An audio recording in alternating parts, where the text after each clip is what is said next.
2021. And in 2005, the word restraint was replaced by Prohibition of Child Marriage Act. Meaning thereby is the same. If you go by literary meaning, it remains the same. Lawmakers, remember, did not dare to declare a child marriage as white, even today. Though some of you must have seen the paper of the day, it happened for the first time in the country. His Excellency, the President of India, yesterday given assent to a bill which was passed by both the houses in the state of Haryana, declaring child marriages as white. It's the first act in the country, though it's a state act. And remember, marriage falls within the concurrent list in the Constitution of India. Right?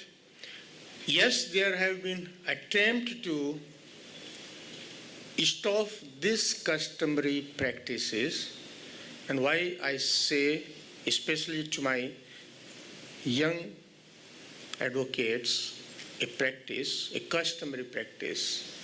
Remember, Section 5, Clause 3 of Hindu Marriage Act talks about age of a bride and a groom, not talking about a male or a female, boy or a girl, but referring the term groom and a bridegroom. Read along with Section 4 of the same Act, which talks about if the law is made, the provisions are made within this Act, then the provision of the Act shall apply once the Act got into force. If you read carefully, if there is a violation of Section 5, Clause 1, which provides a monogamy as a law of marriage, there is a consequences in Section 11, Section 16, Section 17, followed by the provisions of Indian Penal Code. But if there is a violation of Clause 3 of Section 5, neither Section 11 applies, which talks about white marriage, nor Section 12 applies, which talks about voidable marriage, nor Section 17 applies. What applies is the 18. And if you read Section 18 carefully, which talks about whosoever procures himself or herself a marriage. Now remember, as a student of law, when we understand Section 10 of Indian Contract Act, a minor cannot enter into an agreement. And any contract between two minors or one minor and major is void. So a minor cannot be punished under Section 18. So what it signifies means there is no provision in the Act. In that case, the custom, the uses which were prevalent before this Act came into being remains in practice. Therefore, the child marriage remains valid as a matter of custom, as a matter of uses, as a matter of practices among some societies, some tribes, and some communities. Therefore, this Act of 1929, Act of 2005 could not declare the status of this marriage as void.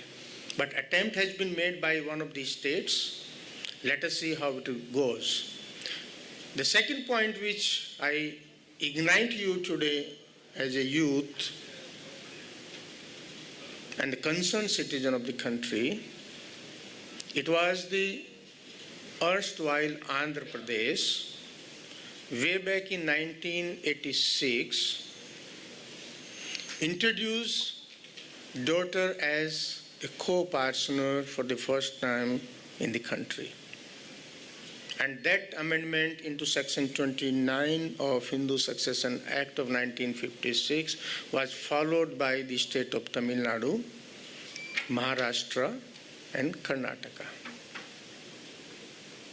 And these four states made the central government, the government of India, to think about and amend an appropriate section in the Hindu Succession Act. And therefore, in 2005, Section 6 of Hindu Succession Act was amended. And daughter born to a co-partner who is governed by Mitaksara co-partnership throughout the country became a co-partner. It was the Andhra Pradesh High Court way back in P. Venkatramana case declared child marriage is neither void nor voidable. Consequently, the marriage was declared as legal. So it is you who can take a lead to create proper and appropriate awareness among the parents not to give their children in marriage. If you look at carefully, even the poorest mother or a father would not like to give their child in marriage. There are hardship, financial, social, or otherwise, which makes them, compel them to give the child in marriage. It is we together can create an awareness in the society among those parents, those who are in financial hardship, social hardship, or otherwise. Instead of giving their children in marriage, if they send to school, if these children are given proper education, they may lead their life with honor. With these few words, I thank the School of Criminology and Criminal Justice for inviting me and giving me space here, and the administration of this university, in absentia the Honorable Vice Chancellor. Office is still there, may not be the officer in the chair, but acting Vice Chancellor. Registrar Saab is here, their faculty members, non-teaching staff, and the media. Thank you very much. Thanks a lot.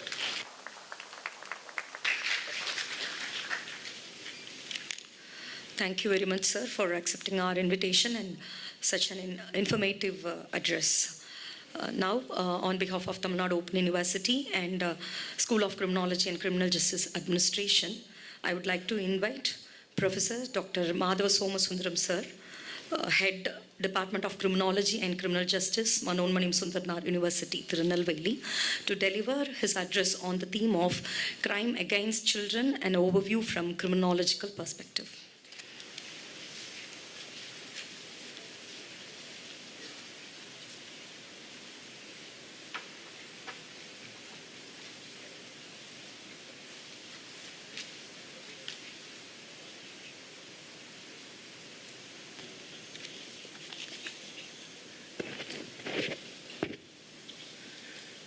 Respected Registrar of the Tamil Nadu Open University, Professor K. Ratnakumar, Professor Vijayendra Kumar, Vice Chancellor of the National Law University, Nagpur, Maharashtra,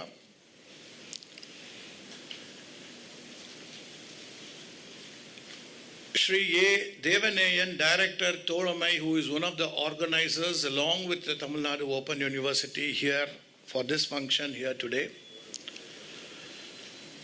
Ms. Kanimozhi Karunanidhi, Member of Parliament Lok Sabha, who is expected any time here. And Dr. S. Ananta Ramakrishnan, the teacher Assistant Professor, School of Criminology and Criminal Justice Administration, Tamil Nadu Open University, who is actually responsible for all of us to be here in this time and space today. The head of the department, Professor Sudhakar, a long-time friend of mine, Presco, and people who yearn to be advocates in the area of child protection. Ladies and gentlemen, faculty of the Tamil Nadu Open University, ladies and gentlemen, I suffer from certain inherent double jeopardy. I am thankful for my parents for many things, but definitely not for my name. My name is Madhava Soma Sundaram, which is a Tamil Nadu Express. Starting from one end of the platform to another end it goes. And many times this name gets changed also. Madhava becomes Madhav. Sometimes it becomes Madhavan. Soma becomes Som. Sundaram gets transmuted into something else many times. It becomes a Sharma. But today I am very happy that the registrar of this institution very clearly pronounced my name. Thank you very much for pronouncing my name, sir. Obviously, the Vice Chancellor from the National Law University skipped the name because, such a large name is looking threateningly at him on the invitation. He skipped it. This is one level. This may be threatening. My name may be threatening at many points of time. If you try to pronounce my university, it will be a nightmare. Manonmanyam Sundaranar University. Many times they start pronouncing Manon, Man, they will say, and they will say some university from south, they will say, and keep quiet. So this is another issue which normally happens wherever I go across the country. Friends, today, you should identify who is the luckiest person today. All of you have come, taken interest in child protection, and you want to become advocates, and you came to the right venue. You are sitting here attending this program. There is another professor organizing a program somewhere else nearby on central state relationship. He is the luckiest person. Anand Ramakrishnan has called all of you here. Some of you are sitting there. But I should really thank you for being here at the right venue, because that shows your interest in child protection. The same interest with the government. All the governments probably in the last 60, 70 years have been focusing on child protection.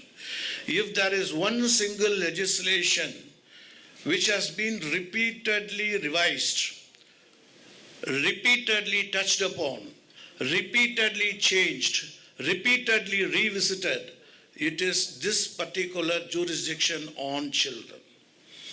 If you look at the history of how this legislations evolved, 1946 you had an act, subsequently there was a 76 Act, there was an 86 Act, there was a 2000 Act, Juvenile Justice Care and Protection, and then it was revisited in 2015 and it has again been revisited. So that shows the importance that we give to the children of our country. We have been repeatedly revisiting this particular thing. When I was standing before here, I was a little confused whether I am supposed to speak to you in English or I am supposed to speak to you in English or in Tamil. Anantu started speaking. I always call him Anantu. Anantu started speaking in Tamil. I was actually looking at and having a good fun at Professor Vijayendra Kumar, because he must have been watching what the hell is happening around me. And luckily your registrar spoke in English. And that is a norm. I used to work for some time in the Government of India at the National Institute of Social Defense. And there, I never understood Hindi. I cannot write Hindi. So what normally happens is, there is a custom in the Government of India where if the last note in Hindi is in Hindi, you will have to continue in Hindi. If the last note is in English, then probably you can continue in English. So I always, if it is in Hindi, I will give it to my AO, ask him to write something on English, and then I will start writing on English. So I thought I will speak in English. I took the powers within my hand without even checking up with the registrar. I thought I can talk in English because two speakers before me started speaking in English. But many times if you want to reach the audience, especially speaking in both the languages, English and Tamil, probably sometimes helps you. Friends, as I was trying to tell you, child protection, குழந்தைகள் பாதுகாப்பு அப்படின்னு பார்க்கும் பொழுது நிறைய லெஜிஸ்லேஷன்ஸை பார்த்துருக்கோம். இப்போ ஒரு சாதாரணமாக ஒரு போலீஸ் ஸ்டேஷனில் ஒரு ஒரு ஒரு ஒரு ஒரு சப் இன்ஸ்பெக்டரோ ஒரு இன்ஸ்பெக்டரோ இல்லை ஒரு எஸ்ஹெச்ஓவோ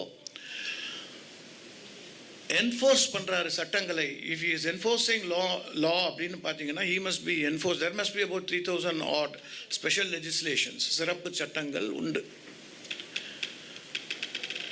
அகில இந்திய அளவிலே கிட்டத்தட்ட 3000 சிறப்பு சட்டங்கள் உண்டு. இந்த 3000 சிறப்பு சட்டங்களில் ஒரு 150 சட்டங்களை பற்றித்தான் அந்த எஸ்ஹெச்ஓவுக்கு நிறைய தெரியும். ஏன்? அதைத்தான் அவர் என்ஃபோர்ஸ் பண்ணிக்கிட்டு இருப்பார். டெய்லி பேசிஸில் இது சம்பந்தப்பட்ட விஷயங்களை அவர் நடைமுறைப்படுத்தி கொண்டே இருப்பார். அதில் மிகவும் முக்கியமான ஒரு சட்டம் இந்த குழந்தைகளை பாதுகாப்பதற்காக ஏற்படுத்தப்பட்ட சட்டம். உங்களிடம் கொடுக்கப்பட்டிருக்கக்கூடிய அந்த கிட் மெட்டீரியலில் there is a write-up which very clearly says how many legislations are there which go to protect violence or abuse of children in this country. அதுக்கு ஒரு இன்ஃப்ராஸ்ட்ரக்சர் வேணும். The Juvenile Justice Care and Protection of Children Act, which was repeatedly revisited 3 times, அதுக்குண்டான இன்ஃப்ராஸ்ட்ரக்சரை கொடுக்குது. அது அந்த சட்டத்திற்கு தேவையான ஷரத்துக்களை கொடுக்கிறது. What is the men's Riya, what is the spirit of the law, what is the expectation of the law when it thinks in terms of violence or abuse of children. அதுதான் அந்த frame ஒர்க்கை, ஜுவனைல் ஜஸ்டிஸ் சிஸ்டம் அப்படிங்கிற அந்த frame ஒர்க்கை கொடுப்பது அந்த சட்டம். இந்த சட்டம் ஏன் ஒரு போலீஸ் ஸ்டேஷன் லெவலில் மிகவும் முக்கியமாகப்படுதுன்னு பார்த்தீங்கன்னா, India is a country where almost below 18 இயர்ஸில் இருக்கக்கூடியவர்கள் 45% பேர். But if you take the jurisdiction of any police station in India, wherever you are north, south, east, west, northeast, any police jurisdiction in India will have 45% of people who are below the age of 18 years, which the law describes in many laws as the age for becoming an adult. Below 18 years, everybody is considered to be a child. அப்போ at one single stroke ஒவ்வொரு police ஸ்டேஷன்லையும் ஒரு சட்டம் அதில் இருக்கக்கூடிய 45% கன்ஸ்டிடியூவன்ஸை touch பண்ணுதுன்னா இந்த சட்டம், அதனால தான் இந்த சட்டத்தை பற்றி நாம் பல இடங்களில் பேசுவதற்கு உண்டான தேவை ஏற்படுகிறது. அதற்காகத்தான் யூனிசெஃப் மாதிரி இயக்கங்கள், தோழமை மாதிரி இருக்கக்கூடிய இயக்கங்கள், they repeatedly organize consultations, workshops where young people are addressed so that நீங்கள் ஒரு அபியூஸையோ இல்லை ஒரு குழந்தை வழிமாறி தவறி போகிறது என்று தெரிந்து கொண்டாலோ என்ன செய்ய வேண்டும் என்பதற்காக. ரெஜிஸ்ட்ரார் பேசுகிறப்ப கூட சொன்னார், அதில் 1098ங்கிற நம்பர் மிகவும் முக்கியமான ஒரு நம்பர். 1098 என்கிற நம்பரை நீங்கள் கூப்பிட்டீங்கன்னா எந்த சைல்டையும் காப்பாற்ற முடியும். If there is a police, if there is a women's police station, it goes to a women police station. If there is a infrastructure called a child line, which came out of an informal discussion from the Tata Institute of Social Sciences, அதுக்கு போகும். எதுவுமே இல்லைன்னா அந்த லோக்காலிட்டியில் இருக்கக்கூடிய women's police ஸ்டேஷனுக்கு அந்த number போகும். அந்த நம்பரில் you need not identify who you are. நீங்கள் யாருன்னு சொல்ல வேண்டிய அவசியம் இல்லை, நீங்கள் எங்கேருந்து பேசுகிறீங்கிற சொல்ல வேண்டிய அவசியம் இல்லை. அவர்களுக்கு தேவை ஏதாவது ஒரு குழந்தை பாதிப்புக்கு உள்ளாக்கப்பட்டிருக்கிறதா, எங்கே, எந்த இடம், உங்களுக்கு தெரிந்த விஷயம் என்ன, அதை மட்டும் சொன்னால் அவர்கள் எடுத்துக்கொண்டு அந்த குழந்தையை பாதுகாப்பதற்கான அனைத்து ஏற்பாடுகளையும் 1098 என்கிற நம்பர் செய்யும். எவ்வளோ பெரிய விஷயம் அது இல்லையா? நார்மலாக நீங்கள் போய் ஒரு போலீஸ் ஸ்டேஷனில் போய் ஒரு கம்ப்ளைண்ட் கொடுக்கணுன்னா போய் கொடுத்தவங்களுக்கு தான் தெரியும். எத்தனை பேர் போலீஸ் ஸ்டேஷனில் போய் எஃப்ஐஆர் கொடுத்துருக்கீங்க? கையை ஒசத்துங்க பார்க்கலாம். இது ஆமாம், இது இல்லை, இது இன்னும் ஆமாமா இல்லையா நடுவில் இருக்கிற விஷயமா? இது ப்ரெக்னென்ட்டு, இது நாட் ப்ரெக்னென்ட்டு, இது ஹாஃப் ப்ரெக்னென்சின்னு ஒன்றும் கிடையாது. இப்போ வசத்துங்க எத்தனை பேர் போலீஸ் ஸ்டேஷனுக்கு போய் எஃப்ஐஆர் கொடுத்துருக்கீங்க? ரொம்ப கம்மியான பேர் தான் கொடுத்துருக்கீங்க. Very good. கிட்டத்தட்ட ஒரு 10-12 பேருக்குள்ள விஷயம் போயிருக்காரு அடைஞ்சிருது. ஸோ அது ரொம்ப கஷ்டமான ஒரு விஷயம். நீங்கள் போய் ஒரு எஃப்ஐஆரை போய் லாட்ஜ் பண்ணணும்னு சொன்னீங்கன்னா முதல்ல நீங்கள் வாசலில் இருக்கக்கூடிய செக்யூரிட்டியை தாண்டி தான் நீங்கள் போலீஸ் ஸ்டேஷன் உள்ளே போக முடியும். அவரே முதல்ல அவங்களை விசாரிப்பார். என்ன வேணும் உங்களுக்கு, எதுக்கு வந்திருக்கீங்க, எஃப்ஐஆர் தான் கொடுக்க போகிறீங்கன்னு தெரிஞ்சிங்கன்னா உங்களை மடம் மாற்றி விட்டுருவார். இப்போ இல்லை, அவர் சப் இன்ஸ்பெக்டர் இல்லை, நீங்கள் போயிட்டு நாளை காலையில் வாங்கம்பார்.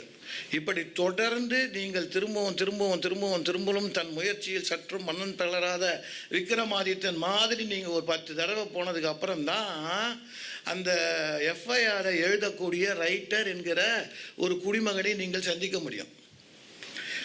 அவரை சந்தித்து நீங்கள் அதுக்கப்புறம் 10 வாட்டி நீங்கள் ஏதோ ஒரு தெருவில் ஏதோ ஒரு குழந்தை அடிபட்டுருக்கு, இல்லை ஏதோ ஒரு குழந்தை அடி வாங்கிட்டு இருக்கு, இல்லை ஏதோ ஒரு குழந்தை அப்யூஸுக்கு விட்டாக்கப்பட்டிருக்குன்னா நீங்கள் யாரும் போக போகிறதில்ல. ஒரு வாட்டி போவீங்க, 2 வாட்டி போவீங்க, அதுக்கப்புறம் என்ன வரும்? ஃப்ரஸ்ட்ரேஷன் டாலரன்ஸ்னு எல்லா ஹியூமன் பீயிங்ஸுக்கும் உண்டு. சோஷியல் சைக்காலஜியில் ஃப்ரஸ்ட்ரேஷன் வந்துடும். ஃப்ரஸ்ட்ரேஷன் வந்ததுக்கப்புறம் நம்ம என்ன பண்ணுவோம்? சரி, இது அவ்வளோதான் முடியும், நம்மளால் முடிஞ்சதை செஞ்சு பார்த்துட்டோம், அவ்வளோதான், இதுக்கு மேலே ஒன்றும் பண்ண முடியாதுன்னு ஒதுங்கிக்கிறோம். இதெல்லாம் தாண்டி நீங்கள் 10 வாட்டிக்கு போன மேலே நீங்கள் போய் ஒரு எஃப்ஐஆரை நீங்கள் கொடுக்குறீங்கன்னா அவர் எங்கே நடந்தது, உங்களுக்கு இதுக்கு என்ன சம்பந்தம், முதல்ல அதை தான் கேட்பார். உங்களுக்கு லைட்டாக பேஸ்மெண்ட்டை அடிக்க அப்படியே நைஸ்ட்டாக அப்படியே ஆட ஆரம்பிக்கும். நம்மளையே சந்தேகப்படுறாராட்டம் இருக்கேன்னு அவரை கேட்டிங்கன்னா அவர் சொல்லுவார், நாங்கள் எல்லாரையுமே சந்தேகப்படுவோங்க, சந்தேகப்படாத ஆளே கிடையாது, நீங்கள் வந்து சொல்கிறீங்கன்னா நீங்கள் ஏன் சொல்கிறீங்கிற ஒரு சந்தேகமும் எங்களுக்கு வரும் பாரு. அந்த சமயத்தில் ஏஞ்சி ஓடினவன் நிறைய பேர் இருக்கான். இதையெல்லாம் தாண்டி நீங்கள் ஒரு விஷயத்தை ஒரு எஃப்ஐஆராக நீங்கள் கொடுக்க வேண்டும் என்றால் அதற்கு தனியான ஒரு தைரியம் தேவை.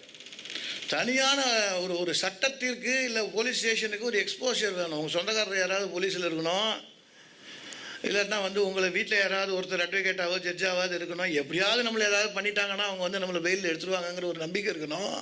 இதெல்லாம் இருந்தால் செய்ய முடியும். ஆனால் இன்றைக்கு 10-9-8 ஒரு கிளாஸ் ரூமில் நடந்த ஒரு discussion Tata Institute of Social Sciences மும்பையில். அந்த டிஸ்கஷனில் அவங்க டிசைட் பண்ணாங்க, let us have a toll free number 10-9-8. இந்த நம்பர் மூலமாக நாம் வந்து ஒரு குற்றத்தை சொன்னால் அவர்கள் அதை எடுத்து செய்வார்கள் அப்படிங்கிறத இந்திய அளவில் ministry of social justice and empowerment, இப்போ children come under ministry of women and children, government of India, அவர்கள் அதை எடுத்து நடத்தி கொண்டிருக்கிறார்கள். ஸோ ரொம்ப ஈஸியாக இன்றைக்கு குழந்தைகளை பற்றி இருக்கக்கூடிய விஷயங்களை நம்ம கொண்டு போய் சேர்க்க முடியும். இது முதல் விஷயமாக தகவலாக உங்களுக்கு தெரிய வேண்டும். ஏன்னா because you want to become advocates in the area of child protection. அப்படி வரும்பொழுது நீங்கள் அதை தெரிந்து வைத்துக் கொள்வது நல்லதுன்னு நான் நினைக்கிறேன். அது ஒரு விஷயம். இரண்டாவது, இந்த சைல்டு ப்ரொடெக்ஷனுங்கிற இந்த ஒரு கன்செப்ட் இருக்குல்ல, இந்த ஒரு விஷயமே ஒரு மல்டி லேயர்டு கான்செப்ட்னு சொல்லுவோம். யாரோ ஒருவர் மட்டும் சம்பந்தப்பட்டிருக்கக்கூடிய விஷயமாக அதை நம்ம பார்க்க முடியாது. நிறைய பேர் அதோடு சம்பந்தப்பட்டிருப்பார்கள். நான் ஏற்கனவே சொன்னது மாதிரி காவல்துறை சம்பந்தப்பட்டிருக்கும், சோஷியல் டிஃபென்ஸ். ஒரு குழந்தையை நீங்கள் எடுத்துட்டீங்க, அதை எடுத்த உடனே எந்த மாதிரியான ஏரியாவில் கொண்டு போய் வைக்கிறது, அதுக்கே போலீஸ் ஸ்டேஷனில் தனியான ஒரு இடம் இருக்கணும் அப்படின்னு சொல்கிறாங்க. அப்போ அந்த இடத்துல இருக்கக்கூடிய ஆட்கள், அதை மேன் பண்ணக்கூடிய கான்ஸ்டபிள்ஸோ இல்லை போலீஸ்காரர்களோ அவர்களுக்கு ஒரு கைண்ட் ஆஃப் ஓரியன்டேஷன் இருக்கணும் அப்படின்னு சொல்கிறாங்க. அதற்கு கவர்மெண்ட் நிறைய பணம் காசுகளை செலவு செய்துக்கிட்டு இருக்கு. எல்லா கவர்மெண்ட்டுமே, ஸ்டேட் கவர்மெண்ட்டாக இருந்தாலும் சரி, சென்ட்ரல் கவர்மெண்ட்டாக இருந்தாலும் சரி, அவர்கள் நிறைய அவர்களுக்கு ஓரியன்டேஷன் கொடுக்க. அது குழந்தையை டீல் பண்ணுறதுங்கிறது ஒரு கடினமான ஒரு விஷயம். எல்லாராலையும் வந்து ஈஸியாக சொல்லிட முடியாது. குழந்தைய வந்து பழத்தை 20 வயது 30 வயதில் பையனோ பொண்ணோ வீட்டில் இருக்க அப்பா கிட்ட கூட கேட்டு பாருங்கள், நீங்கள் எப்படி, எனக்கு என்ன சார் தெரியும், வீட்டில் வளர்த்தாங்க சார்னு சொல்லுவார். இன்றைக்கும் நீங்கள் வந்து பெரிய ஸ்கூல்ஸில் போனீங்கன்னா, எல்கேஜி யூகேஜி இருக்கக்கூடிய ஸ்கூல்ஸில் போனீங்கன்னா யார் இருப்பாங்க டீச்சரா? ஆனா பெண்ணா? ஆண் டீச்சர். எல்கேஜிக்கு ஆண் டீச்சர் இருப்பாங்களா, பெண் டீச்சர் இருப்பாங்களா? ஏன் பெண் டீச்சர் இருக்காங்க? ஆண் டீச்சர் ஆல் நாள் சீசன் ஆகிற மாதிரி ஒரு ஆண் டீச்சரை போட வேண்டியதானே? ஒரு சினிமா எடுத்தாங்கல்ல, அந்த மாதிரி ஆண் டீச்சரை போட வேண்டியதானே? ஏன் எல்கேஜி யூகேஜி ஃபஸ்ட் ஸ்டாண்டர்டுக்கெல்லாம் பெண்களை வந்து டீச்சரை அப்பாயின்ட் பண்ணுறாங்க? பிகாஸ் அவங்களால டைரெக்டாக ரிலேட் பண்ண முடியும். They will be able to relate to the child on a daily basis, on an hourly basis. நிறைய பொறுமை தேவைப்படும். அதற்காகத்தான் போட்டிருக்கோம். சட்டமும் அதைத்தான் சொல்லுகிறது. சட்டம் ஃபார் எக்ஸாம்பிள் ஒரு ஜுவனல் ஜஸ்டிஸ் போர்டோ இல்லை சைல்டு வெல்ஃபேர் கமிட்டியோ ஒரு குழந்தையை கொண்டு போய் அங்கே நிறுத்தி இந்த குழந்தைக்கு எது சரி, எந்த முறையில் இந்த குழந்தையை வந்து நம்ம மேனேஜ் பண்ண முடியும், எந்த விதத்தில் நம்ம இந்த குழந்தையை ட்ரீட் பண்ணணும், இந்த எக்ஸிஸ்டிங் சிஸ்டம் ட்ரீட் பண்ணணும் அப்படின்னு பார்க்கணும்னா அங்கும் பெண்கள் இருக்க வேண்டும், சோஷியல் ஒர்க்கர்ஸ் இருக்க வேண்டும், சட்டம் தெரிந்தவர்கள் இருக்க வேண்டும். அந்த சோஷியல் ஒர்க்கர்ஸில் 2 பேர் இருந்தாங்கன்னா ஒருத்தர் பெண்ணாக இருக்க வேண்டும். Because women can interact, women can react to a child very easily. அதனால தான் நம்ம வந்து பெண்களை அதுக்கு ஒரு முக்கியத்துவமே கொடுக்குறோம். ஸோ உங்களுக்கு தொடர்ந்து நீங்கள் இந்த விஷயத்தை பார்த்துக்கிட்டே வரலாம். சைல்டு ப்ரொடெக்ஷனில் சம்மந்தப்பட்டிருக்கக்கூடிய ஆட்கள் என்பது ஏதோ ஒரு துறை சம்மந்தப்பட்டதில்லை. சோஷியல் வெல்ஃபேர் டிபார்ட்மெண்ட்டில் சம்மந்தப்பட்டிருக்கும். கவர்மெண்ட் சைடு நீங்கள் எடுத்துக்கிட்டிங்கன்னா சோஷியல் டிஃபென்ஸ் டிபார்ட்மெண்ட் இருக்கும், சோஷியல் வெல்ஃபேர் டிபார்ட்மெண்ட் இருக்கும், எஜுகேஷன் டிபார்ட்மெண்ட் சம்மந்தப்பட்டிருக்கும், போலீஸ் டிபார்ட்மெண்ட் சம்மந்தப்பட்டிருக்கும், judiciary in its own way, இந்த ஜுவனல் ஜஸ்டிஸ் போர்டு மாதிரியான விஷயங்கள் இருக்கும் பொழுது அதில் ஒரு ஒரு ஒரு ஒரு ஜட்ஜோ, ஒரு டிஸ்ட்ரிக்ட் ஜட்ஜோ இல்லை ஒரு சீஃப் மெட்ரோபாலிட்டன் ஜட்ஜோ ஒருத்தர் அதில் சம்மந்தப்பட்டிருப்பார். இதெல்லாம் கவர்மெண்ட் சைடில் ஏற்படுத்த. அதே மாதிரி institutions where the children can be kept. சில்ட்ரனை வந்து நம்ம அனுப்புகிறோம். ஒரு பாதிக்கப்பட்ட குழந்தையாக இருக்கலாம், அபியூஸ்டு சைல்டாக இருக்கலாம், இல்லை child in need of care and protection தேவைப்படுகிற ஒரு குழந்தையாக இருக்கலாம். இந்த 2 குழந்தைகளுமே juvenile justice care and protection of children act deal பண்ணுது. இந்த குழந்தைகள் இப்போ இந்த குழந்தைகளுக்கு பிளானிங்கிறது வந்து அவ்வளோ ஈஸியாக நம்ம நடத்திட முடியாது. இப்போ என்னிடம் வந்து ஒரு கேள்வி நீங்கள் கேட்குறீங்க, as a professor of criminology, எத்தனை பேர் child in conflict with law, சட்டத்திற்கு புறம்பான செயல்களை செய்த குழந்தைகள் எத்தனை பேர் கேட்டிங்கன்னா 30,000 குழந்தைகள் ஈஸியாக சொல்லிடுவேன். 30,000 குழந்தைகள் divided by 30 state government and union டெரிட்டரிஸை வகுத்தீங்கன்னா ஒரு less than probably about 600 to 700 children தான் வருவாங்க. யார்? குற்றம் புரிந்த குழந்தைகள். நான் அப்படி சொல்லக்கூடாது. Semantics is prohibited. நான் வந்து குழந்தைகளை குற்றம் புரிந்த குழந்தைகள்னு சொல்ல முடியாது. நான் என்ன சொல்லணும்? சைல்டு இன் கான்ஃப்ளிக்ட் வித் லான்னு தான் சொல்லணும். ஒரு கிளாஸில் 35 தடவை child in conflict with law, child in conflict லான்னு சொல்லி பாருங்கள், நாக்கு சுலுக்கிக்கும். ஆனாலும் அப்படி தான் சொல்லணும். ஏன்னா அது நெகட்டிவ் சிமான்டிக்ஸ்ன்னு ரூல்ஸ் சொல்லுது. ஸோ 35,000 பேர் இல்லை 30,000 பேர் இந்தியா ஃபுல்லாக இருக்காங்கன்னு சொன்னாங்கன்னா பாலிசியை பண்ணுறது ரொம்ப சுலபம். பாலிசி மேக்கிங் பாடியில் அது நித்தி ஆயோக் லிமிட்டடாக இருந்தாலும் சரி, ஸ்டேட் பிளானிங் கமிஷனாக இருந்தாலும் சரி, அவர்களால் ஒரு பிளான் போட முடியும். எத்தனை இன்ஸ்டிடியூஷன்ஸ் தேவைப்படும், எவ்வளவு பணம் தேவைப்படும் அப்படிங்கிற விஷயங்களை மிகவும் எளிதாக செய்ய முடியும். ஆனால் when you ask for another question, another component, child in need of care and protection, எத்தனை பேர் இந்தியாவில் இருக்கிறார்கள்னு கேட்டிங்கன்னா இந்த ஒரு கேள்விக்கு யாராலையுமே பதில் சொல்ல முடியாது. ஏன்னா கிட்டத்தட்ட 14 different categories of children come under this particular group. அப்பா அம்மா சரியில்லை, அப்பா அம்மாவால் கண்ட்ரோல் பண்ண முடியல, அப்பா அம்மாவுக்கு வந்து டெர்மினலி இல் டிசீஸ் இருக்குது, இல்லைன்னா எக்ஸ்ட்ரீமிசம் ரொம்ப அதிகமாக அந்த பர்டிகுலர் ஜியாகிரஃபியில் இருக்குது, இல்லை டெரரிசம் அதிகமாக அந்த ஜியாகிரஃபியில் இருக்குது. அப்போ அந்த ஏரியாவில் இருக்கக்கூடிய அனைத்து குழந்தைகளும் இந்த child in need of care and protection அப்படிங்கிற அந்த டெஃபனிஷனுக்குள்ளே வந்து அடங்கி விடுவார்கள். அப்படி அடங்கும் பொழுது எவ்வளவு நம்பர் இருக்குன்னு தெரியாது. 10 வருடங்களுக்கு முன்னால் யூனிசெஃபிடம் இந்த கேள்வியை கேட்டபோது அவங்க சொன்னாங்க, we can give you an intelligent guesstimate, எங்களால் கொடுக்க முடியும், 6-7 லட்சம் குழந்தைகள் இருக்கலாம் அப்படின்னு guesstimates are available, but actual estimates are not there. When estimates are not there in the government scheme of things, nobody can plan for it. இங்கே வர்றதுக்கு முன்னால் அந்த துணைவேந்தரிடம் நான் பேசிகிட்டு இருந்தேன், எத்தனை ஸ்டூடெண்ட்ஸ் சார் உங்கள் யூனிவர்சிட்டியில் படிக்கிறாங்க, உங்களுக்கு பணம் வந்து கவர்மெண்ட் கொடுக்குதான்னு கேட்கும்போது அவர் படார்னு பதில் சொன்னார். He was telling me the correct picture. We were able to raise 300 crores, government gave us support, government. So there was a planning behind it. அந்த பிளானிங்கை ஜுவனைல் ஜூரிஸ்ப்ரூடென்ஸில் child in need of care and protection இருக்கும் பொழுது யாராலையுமே plan பண்ண முடியாது. ஒரு estimate பண்ணலாம், இவ்வளோ பேர் வரலாம், இவ்வளோ பேருக்கு அகாமடேஷன் நம்ம ப்ரொவைட் பண்ணணும், இத்தனை அகாமடேஷன் ப்ரொவைட்னா இத்தனை தடவை சாப்பாடு போடணும், இதுக்கு இவ்வளோ பணம் தேவை அப்படிங்கிற விஷயங்களை யோசித்து செய்ய முடியுமே தவிர எக்ஸாக்டாக பிளான் பண்ண முடியாது. அதற்காகத்தான் சட்டத்தில் என்ன பண்ணுனாங்கன்னா, கவர்மெண்ட் மட்டுமே சில்ட்ரனை ப்ரொடெக்ட் பண்ண முடியாது, we also need to work hand in hand with the non-governmental agencies அப்படிங்கிற ஒரு முடிவை இந்தியாவில் இருக்கக்கூடிய எத்தனையோ சட்டங்களில் முதல் சட்டம் where there is a partnership between governmental agencies and the non-governmental organizationsங்கிறது முதலில் 1986லும் சரி 2000லும் சரி அந்த அவென்யூவை கிரியேட் பண்ணி கொடுத்தது இந்த ஒரு சட்டம். Because NGOs can contribute a lot, especially immediate reaction when there is a child is found lost in a place. A child is found in ஒரு கடத்தூரில் ஒரு குழந்தை அழுதுகிட்டு நிற்குது. இந்த குழந்தைக்கு இம்மீடியட் ரெஸ்பாண்ட் நீங்கள் பண்ணணும்னா, கவர்மெண்ட் மூலமாக நீங்கள் பண்ணணும்னா it takes more time. But 3 மணி நேரத்தில் அந்த குழந்தைக்கு பசிக்கும், அதுக்கு சாப்பாடு ஏதாவது கொடுக்கணும். அப்போது நான் government organisations will be in a position to do it. And that is why the law provides for what is called as fit institutions to work in the area where there's some sort of a protection can be given to this child. இந்த மாதிரியான விஷயங்களை நான் government ஆர்கனைசேஷன்ஸுக்கு provide பண்ணுச்சு. இப்போ பல பேர் யோசிக்கிறீங்க, இவர் ஃபெலிசிட்டேஷன் அட்ரஸ் தானே கொடுக்க வந்தார், இவர் ஏன் தொடர்ந்து இந்த சட்டத்தை பற்றி முதல் செஷனில் பேச வேணுங்கிற விஷயத்தை இவர் ஏன் பேசிக்கிட்டு இருக்காருன்னு யோசிக்கிறீங்க. எனக்கும் தெரியுது.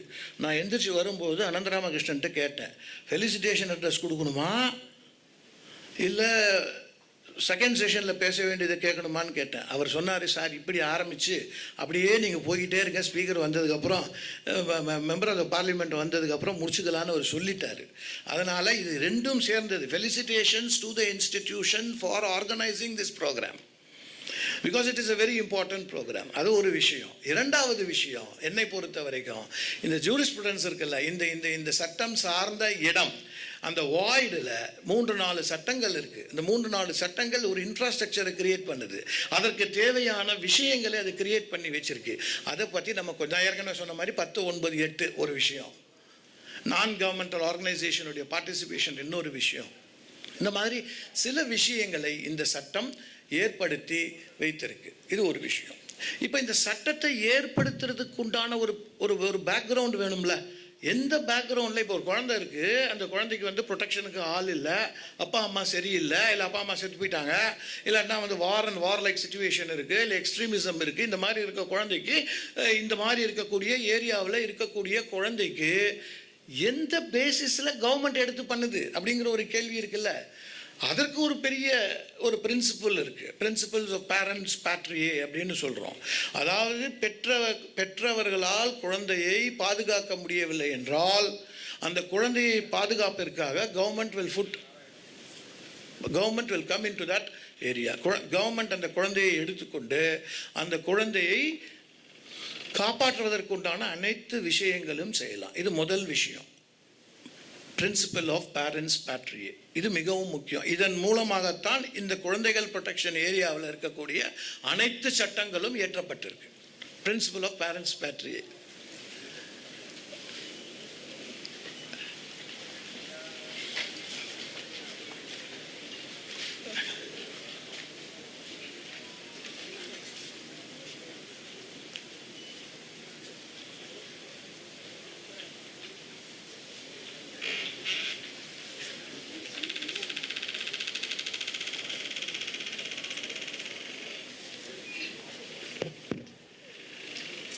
இல்லை, எனக்கு ஒரு சந்தேகம் வந்துடுச்சு. அனந்து போகிறப்ப சொல்லிட்டு போனார், மேடம் வர வரைக்கும் பேசிக்கிட்டு இருங்க நீங்கன்னு. ஒருவேளை மேடம் வந்துட்டாங்கங்கிறதுனால. ஸோ 3 பிரின்சிபல்ஸ் ரொம்ப ரொம்ப ரொம்ப முக்கியமான விஷயமாக நம்ம பார்க்கணும். ஒன்று principle of parens patriae. Principle of parens பேட்ரினா குழந்தைக்கு தேவையான அனைத்து விஷயங்களையும் பெற்றோர்கள் செய்வார்கள். பெற்றோர்களால் செய்ய முடியவில்லை என்றால் government will take the responsibility. இது முதல் பிரின்சிபல். இதை பேஸ் பண்ணி தான் இந்தியாவில் இருக்கக்கூடிய அனைத்து சட்டங்களும் இருக்கு, அனைத்து ஸ்கீம்ஸும் அதை பேஸ் பண்ணி தான் இருக்கு. அடுத்த விஷயம் என்னன்னு பார்த்தீங்கன்னா, in the best interest of the child. இந்த ஜுவனைல் ஜூரிஸ்ப்ருடன்ஸை பொறுத்த வரைக்கும் இதில் இருக்கக்கூடிய சட்டத்தை பொறுத்த வரைக்கும் அடல்ட் சிஸ்டம் நீங்கள் எடுத்துக்கிட்டீங்கன்னு வச்சுக்கோங்க. ஒரு வயது 20 வயது 25 வயதில் இருக்கக்கூடிய ஒருத்தர் குற்றம் செஞ்சாருன்னா இது entire process revolves around an axis called evidence or proof. அந்த ப்ரூஃபை கரெக்டான முறையில் எவிடன்ஸாக கோர்ட்டில் கொடுத்துட்டோம்னா அந்த ஆளுக்கு தண்டனை கிடைக்கும், இல்லை கிடைக்காம போகும். So adult criminal justice system revolves around the access of proof and evidence.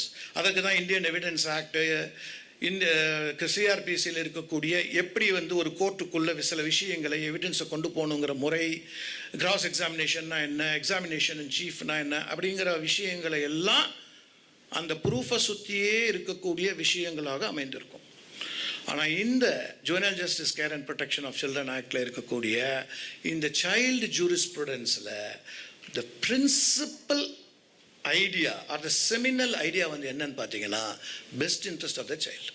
அந்த குழந்தைக்கு எது சரியோ அந்த முடிவை அவர்கள் எடுக்கலாம். அவர்கள் என்றால் யார்? அந்த என்ஜிஓவாக இருக்கலாம், அந்த ஜுவனைல் ஜஸ்டிஸ் போர்டு என்று சொல்லப்படுகிற ஜேஜேபி குற்றம் புரிந்த குழந்தையாக இருந்தால் ஜுவனைல் ஜஸ்டிஸ் போர்டாக இருக்கலாம், இல்லை child welfare, child in need of care and protection, சிறப்பான சில விஷயங்கள் தேவைப்படுகிற குழந்தையாக இருந்தால் சைல்டு வெல்ஃபேர் கமிட்டி, அந்த மாதிரியான முடிவுகளை எடுக்கலாம்.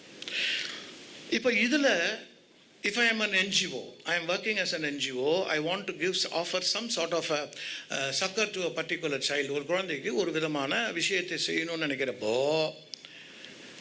பெஸ்ட் இன்ட்ரெஸ்ட் ஆஃப் த சைல்டுன்னு எதை வேணாலும் செஞ்சிட முடியுமா? என் மனசுக்கு படிக்கிற best interest of the child சரியான முறையாக இருக்குமா அப்படின்னு பார்க்கறதுக்கு தேடினீங்கன்னா இருக்காது. பிரின்சிபல் இருக்குது, சட்டத்தில் அந்த அந்த அந்த அந்த பாலிசியை அடாப்ட் பண்ணியிருக்காங்க, வேறு வேறு வார்த்தைகள் அது சொல்லும். ஆனால் அதற்கு ஒரு டெஃபினிஷன் நீங்கள் 2ABCD செகண்ட் செக்ஷன் நார்மலாக டெஃபினிஷன் கிளாஸஸ் இருக்கும் சட்டத்தில். அதில் நீங்கள் தேடி பார்த்தீங்கன்னா இருக்கவே இருக்காது. அப்போது it revolves around another principle called reasonable. சட்டத்தை பொறுத்த வரைக்கும் ரீசனபிள் என்கிற ஒரு விஷயம்தான் best interest of the child என்னங்கிறத முடிவு செய்யும். இந்த ரீசனபிளுக்கு டெஃபினிஷன் நீங்கள் போய் இந்தியன் பீனல் கோட்லேயோ சிஆர்பிசிலையோ தேடி பார்த்தீங்கன்னா இருக்காது. அங்கேயும் ரீசனபிளுக்கு டெஃபினிஷன் இருக்காது. ஏன்னா ரீசனபிளுக்கு டெஃபினிஷன் இல்லாமல் இருக்கிறது தான் ரீசனபிள். அப்போ ரீசனபிளை எப்படி புரிஞ்சு கொள்ளணும் அப்படின்னு பார்த்தீங்கன்னா ஒரு விஷயம், ஒரு ஒரு ஒரு சின்ன, I will just finish in 2 minutes madam. அப்போ அந்த ரீசனபிளை எப்படி கண்டுபிடிப்பது, where to put your finger to identify the reasonableness அப்படின்னு பார்த்தீங்கன்னா ஒரு சின்ன உதாரணம் நான் சொல்கிறேன். கடைக்கு தக்காளி வாங்க போகிறோம், அம்மா சொல்கிறாங்க வீட்டில் போய் கடைக்கு போய் தக்காளி வாங்கிட்டு வா அப்படின்னு சொல்கிறாங்க. கடைக்கு போகிறீங்க, தக்காளி விலை எவ்வளோன்னு கேட்குறீங்க. 1 கிலோ தக்காளி 20,000 ரூபான்னு சொல்லுது அந்த அம்மா. எவ்வளவு? 1 கிலோ தக்காளி 20,000 ரூபா அப்படின்னு சொன்னோன்னே என்ன பண்ணுவீங்க? நீங்கள் மிஞ்சி போனால் எவ்வளோ எடுத்துகிட்டு போயிருங்க? 300 ரூபா எடுத்துகிட்டு போயிருப்பீங்க காய் வாங்க, இல்லையா? உடனே வீட்டுக்கு வந்துடுவீங்க. வீட்டுக்கு வந்துட்டு என்ன சொல்லுவீங்க? உங்கள் அம்மாட்ட தக்காளியெல்லாம் வாங்க முடியாது, தக்காளி போடுறதுக்கு பேங்க்கில் லோன் போட்டால் தான் தக்காளி வாங்க முடியும், ஸோ அதனால் நம்மளால் வாங்க முடியாது, ரொம்ப காஸ்ட்லியாக போச்சு, இனிமேல் தக்காளிங்கிற பேச்சு அந்த வீட்டில் இடம் கிடையாது அப்படின்னு நம்ம சொல்லிடுவோம், இல்லையா? இந்த மனித சுபாவம் என்பது என்னன்னு கேட்டிங்கன்னா, எது ஒன்று கிடையாது என்று சொன்னோமோ அது திரும்பவும் கனவில் நம்ம மிரட்டும். அன்றைக்கி சாயங்காலம் நீங்கள் அன்றைக்கி தூங்குறப்ப உங்களுக்கு வர கனவில் தக்காளி சூப் வரும், தக்காளி சட்னி வரும், தக்காளியாக மிரட்டும். ஒரு வாரம் இந்த டார்ச்சர் அனுபவிச்சதுக்கு பிறகு நீங்கள் மறுபடியும் போவீங்க, தக்காளியை வாங்கிடலாம், அட்லீஸ்ட் வீட்டில் இருக்க பணத்தை ஃபுல்லாக எடுத்துகிட்டு போயாவது 1 கிலோ தக்காளி இல்லைனாலும் 1/2 கிலோ தக்காளியாவது வாங்கிட்டு வந்துடலாம்னு நீங்கள் போவீங்க கடைக்கு. அப்போ கடைக்கு போகிறீங்க, போனோன்னா நம்மகிட்ட கேட்பீங்க, தக்காளி எவ்வளோமா விலை அப்படின்னு கேட்பீங்க. போங்க சார், நீங்கள் போன வாரமும் கேட்டீங்க, 1 கிலோ தக்காளி 20,000 சொன்னோன்னா சொல்லாமல் கொள்ளாமல் ஓடிட்டீங்க, நல்ல வேலை மயக்கம் போட்டு விழலை, ஓடி போயிட்டீங்க அப்படின்னு சொல்லுவோம். அதில் உங்களால் வாங்க முடியாது சார், போங்க சார் அப்படின்னு அந்த அம்மா சொல்லுது. நமக்கு என்ன ஆயிரும்? நம்மளோட ஈகோ டச் ஆகிரும். இந்த அம்மா சொல்லுது இப்படி, இல்லை நீங்கள் எவ்வளோ வேணாலும் சொல்லுங்கள் சார், உங்களால் வாங்க முடியாது சார், இல்லை வாங்கம்மா, நான் வாங்கிடுவேன், நான் சொன்ன விலைக்கு நீங்கள் நான் சொன்ன மாதிரி வாங்கிடுவீங்களா அப்படின்னு அந்த அம்மா கேட்குது. சரின்னு சொல்லுவீங்க. அந்த அம்மா சொல்லுது 20,000 கிலோ தக்காளி 1 ரூபாங்குது.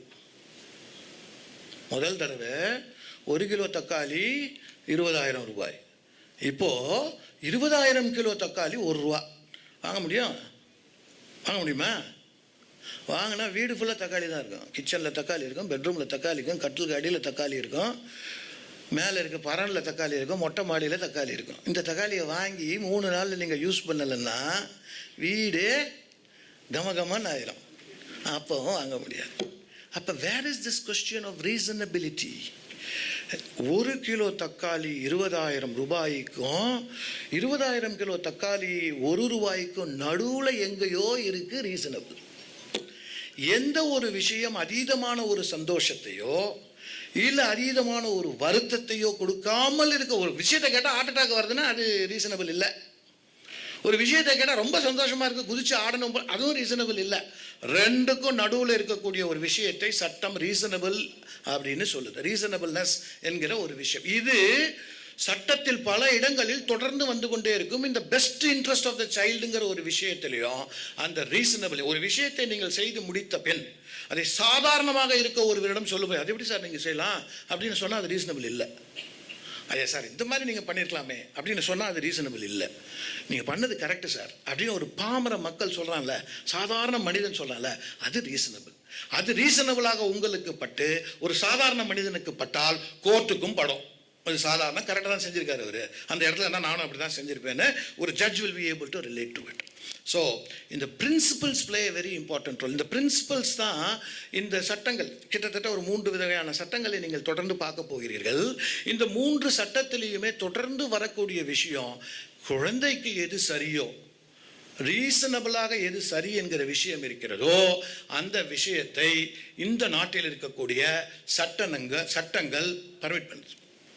அதே மாதிரி இரண்டாவது விஷயம் parens patriae. Government has got a role to play. Parents சரியில்லை என்றால், பேரண்ட்ஸால் ஒரு குழந்தையை வளர்ப்பதற்குண்டான விஷயங்கள் இல்லை என்றால் அது பல காரணங்கள் இருக்கு. நான் ஏற்கனவே சொன்னது மாதிரி parents who are awaiting death, parents who have got some terminally ill disease, எப்படி வேணா இருக்கலாம். அந்த குழந்தைகளுக்கு அது சட்டம், அதாவது வந்து அது கவர்மெண்ட்டை எடுத்து அந்த குழந்தைகளை காப்பாற்றுவதற்குண்டான விஷயங்களையும் இது சொல்லுது. இது இந்த சட்டம் juvenile justice care and protection சில்ட்ரனாக இருக்கக்கூடாதுனாலும் சரி, அதுக்கு பின்னால் வந்திருக்கக்கூடிய பாக்ஸோ சட்டம், வேறு யாரோ ஒருத்தர் வந்து பேச போகிறாங்க அந்த லிஸ்ட்டில் பார்த்தேன் நான்.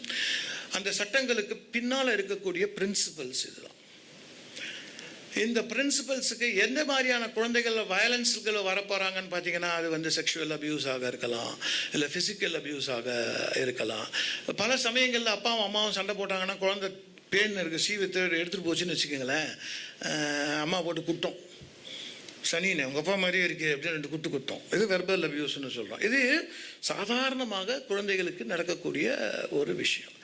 இதில் ரீசண்டாக என்னன்னு கேட்டிங்கன்னா, parental care beyond the certain hours, most important hours சிலது இருக்குது. சாயங்காலம் ஒரு 4:30 மணி 5 மணிக்கு குழந்தை ஸ்கூல்லேருந்து வருதுன்னா 5 மணிலேருந்து 7 மணி வரைக்கும் அந்த குழந்தை பேரண்டல் கண்ட்ரோல் இல்லாமல் இருக்குது. அந்த பேரண்டல் கண்ட்ரோல் இல்லாமல் இருக்கும் பொழுது அந்த குழந்தைகளை காப்பாற்றுவது எப்படி? நீங்கள் சைல்டு அபியூஸ்னால் ஏதோ செக்ஷுவல் அபியூஸ் மட்டும் பார்க்காதீங்க. சாதாரணமான ஒரு குடும்பத்தில் இருக்கக்கூடிய குழந்தைகள், அந்த குழந்தைகளுக்கு பேரண்டல் கண்ட்ரோல் இல்லாமல் ஒரு விஷயமா இருக்கும். இல்லை எல்லா குழந்தையும் படித்து நிறைய மார்க் வாங்கி 600க்கு 599.99 வாங்கி எல்லாருமே டாக்டர் ஆகிடணும், எல்லாருமே இன்ஜினியரிங் ஆகிடணும். இது ஒரு பெரிய கனவு. ஏன் நான் டாக்டர் ஆகலை, நான் இன்ஜினியர் ஆகலை, என் பையன் பண்ணும் ஆனால் நல்லாயிருக்கும். அதுக்கு என்ன பண்ணணும்? அந்த +2ன்னு ஒன்று வருது பாருங்கள், வந்த உடனே ஆரம்பிச்சிருவாங்க. காலங்காத்தால் 3 டிஃபன் பாக்ஸில் கட்டுறது சாப்பாடு, பிரேக்ஃபாஸ்ட் 1, லஞ்ச் 1, டின்னர் 1, 3 கட்டி ஃபிசிக்ஸு கெமிஸ்ட்ரி. காலையில் 7 மணிக்கு டியூஷனுக்கு போயிட்டா 7 மணிலேருந்து 8 மணி ஃபிசிக்ஸுக்கு அப்புறம் மேக்ஸுக்கு அப்புறம் கெமிஸ்ட்ரி. முடிஞ்ச உடனே விடுவாங்களா, நேராக ஸ்கூலில் போய் முதல் டிஃபன் பாக்ஸை திறந்து வச்சு பிரேக்ஃபாஸ்ட் சாப்பிடணும். மத்தியானம் வந்து 12 மணி 1 மணிக்கு லஞ்ச் வரப்போ லஞ்சு சாப்பிடணும். திரும்பவும் சாயங்காலம் 4 மணிக்கு வீட்டுக்கு வரலன்னா வீட்டுக்கு வர முடியாது. ரிவர்ஸ் ஆர்டரில் ஃபிசிக்ஸ் கெமிஸ்ட்ரி பயாலஜினா பயாலஜி கெமிஸ்ட்ரி ஃபிசிக்ஸ்னு மறுபடியும் 3 5 மணியில் 5லேருந்து 6, 6லேருந்து 7, 7 மணிக்கு முடிச்சுட்டு வீட்டுக்கு வந்து கூட்டிகிட்டு வருவாங்க. வீட்டுக்கு வந்த பிறகு பார்த்தீங்கன்னா அதில் ஒரு வேடிக்கை இருக்கும். ஸ்கூல் வந்து டெஸ்ட்டு கண்டக்ட் பண்ணாது, ஹோம் டெஸ்ட்டுன்னு ஒன்று கண்டக்ட் பண்ணோம். கொஸ்டின் பேப்பர் ஒரு சீல்டு கவரில் வச்சு பையனுடைய பையில் வச்சு அனுப்பிச்சிடுவாங்க. அப்பா இன்விஜிலேட்டர் ஆகிடுவாங்க, அம்மா வந்து ஹால் சூப்பரண்டன்ட் ஆகிடுவாங்க. 8 மணிக்கு மேலே டார்ச்சர் பண்ணி அந்த குழந்தைக்கு டெஸ்ட் வைக்கிறது. 9 மணிக்கு படுத்ததுக்கப்புறம் 9 மணிக்கு படுக்கிறப்ப அம்மா சொல்லுவாங்க, நாளைக்கு காலையில் 5 மணிக்கு உடனே எழுப்பிடுறேன், திரும்பவும் டியூஷனுக்கு போகணும்னு சொன்னால் அந்த குழந்தைக்கு உனக்கு என்ன பிடிக்குதோ அதை நான் செஞ்சு வேற வைக்கிறேன்னு வேற சொல்லுவாங்க. எனக்கு என்ன பிடிக்குமோ அதை நான் செஞ்சு வச்சிடறேன்னு சொல்லுவாங்க. என்ன பிடிக்கும்? பைத்தியம் தான் பிடிக்கும் குழந்தைக்கு. இது ஒரு விதமான டார்ச்சர். ஓவர் ஷெட்யூல்டு சில்ட்ரன்னு சொல்கிறோம். எல்லாமே அந்த குழந்தை டான்ஸ் கற்றுக்கணும், அந்த குழந்தை கிட்டார் கற்றுக்கணும், அந்த குழந்தை கீபோர்டு கற்றுக்கணும், அந்த குழந்தை ஸ்விம்மிங் கற்றுக்கணும், அந்த குழந்தை ஓவர் ஷெட்யூல்டு சில்ட்ரன். ஒரு குழந்தை ஸ்கூலுக்கு போகிறப்ப சந்தோஷமாக உள்ளே போகுதான்னு பாருங்கள், இல்லை வெளியில் வரப்போ சந்தோஷமாக வருதான்னு நீங்கள் வெளியில் நின்று பார்த்தீங்கனாலே தெரியும். விட்டா போதுன்னு ஓடியாரம் வெளியில் ஸ்கூல்லேருந்து. Over scheduled. அண்டு கரிக்குலமில் பிடி இருக்கும், பரேடு இருக்கும். நாங்கள்லாம் படிக்கிறப்ப 30 வருஷத்துக்கு முன்னால் 40 வருஷத்துக்கு முன்னால் படிக்கிறப்ப இந்த விஷயங்கள் எல்லாம் உண்டு. இப்போது பிடி பீரியடில் ஃபிசிக்ஸ் டீச்சர் வந்து வாங்க எல்லாரும் லேபுக்கு போய் நம்ம ஃபிசிக்ஸை கற்றுக்குவோம் அப்படிங்கிறாங்க. கெமிஸ்ட்ரி இந்த பீரியடில் யோகா டீச்சர் வந்து யோகா டீச்சர் வர்றதுக்கு பதிலாக வேறு ஒரு கெமிஸ்ட்ரி டீச்சர் வந்து இப்படி. ஸோ அந்த லேர்னிங் இன்வால்வ்ஸ் 2 இம்பார்ட்டன்ட் திங்ஸுங்க. அண்டர்ஸ்டாண்டிங் த கான்செப்ட்ஸ் ஒரு விஷயம். கிளாஸ் ரூமில் சொல்லிப்படுகிற விஷயத்தை எங்கேயாவது ஒரு இடத்துல நின்று ரூமினேட் பண்ணி யோசித்து அசிமுலேட் பண்ணி மூளையில் ஏற்றணும். இது ரெண்டும் நடந்தால் தான் படிக்க முடியும். சுதாகர் திரும்பி பார்க்குறாருன்னு நம்ம ஏரியா சைக்காலஜியில் எடுத்துகிட்டு இருக்காரு அவர் அப்படின்னு பார்க்குறாரு. கிரிமினாலஜி படிக்கிறதுல அது ஒரு சௌரியம். எல்லாத்தையும் கொஞ்சம் கொஞ்சம் படிச்சிடுவோமா, எதை வேணாலும் பேசலாம். ஸோ ரூமினேட் பண்ணல. Learning involves not only understanding the concept but also put it in the exact spot where it is required so that you can retrieve it. கொஞ்சம் யோசிக்கணும், அதை கரெக்டான இடத்துல கொண்டு போய் சேர்க்கணும். அப்போ தான் அது லேர்னிங் கம்ப்ளீட் ஆகுமே தவிர அது இல்லாமல் சும்மா சும்மா சும்மா சும்மா இன்ஃபர்மேஷன் ஓவர்லோட் பண்ணுனா இதுவும் நடக்குது. ஆக மொத்தத்தில் இந்த இந்த இந்த children who are undergoing violence or அப்யூஸ்ன்னு வரும்பொழுது இது எங்கேயோ தனியாக ஏதோ ஒரு இடத்துல இருக்குதுன்னு நினச்சிடாதீங்க. இது நம்ம கண்ணுக்கு கீழேயே நம்ம வீட்லேயே குழந்தைகளை வந்து அன்போடு அரவணைக்கணும், பேசணும், குழந்தையோட உட்காந்து பேசணும். அது 8th ஸ்டாண்டர்ட் ஸ்டூடெண்ட்டாக இருந்தாலும் சரி, 10th கிளாஸில் இருந்த ஸ்டூடெண்ட்டாக இருந்தாலும் சரி, உட்காந்து நம்ம பேசணும். அப்பா அம்மாக்கள் உட்காந்து பேசணும், சாயங்காலம் பேசணும். டிவியை போட்டு உட்காந்துட்டு டிவி பார்த்துட்டே வந்து டிவிக்கு நடுவில் இட்லி சுடுறது தோசை சாப்பிட்றதுங்கிற மாதிரி இருக்க முடியாது.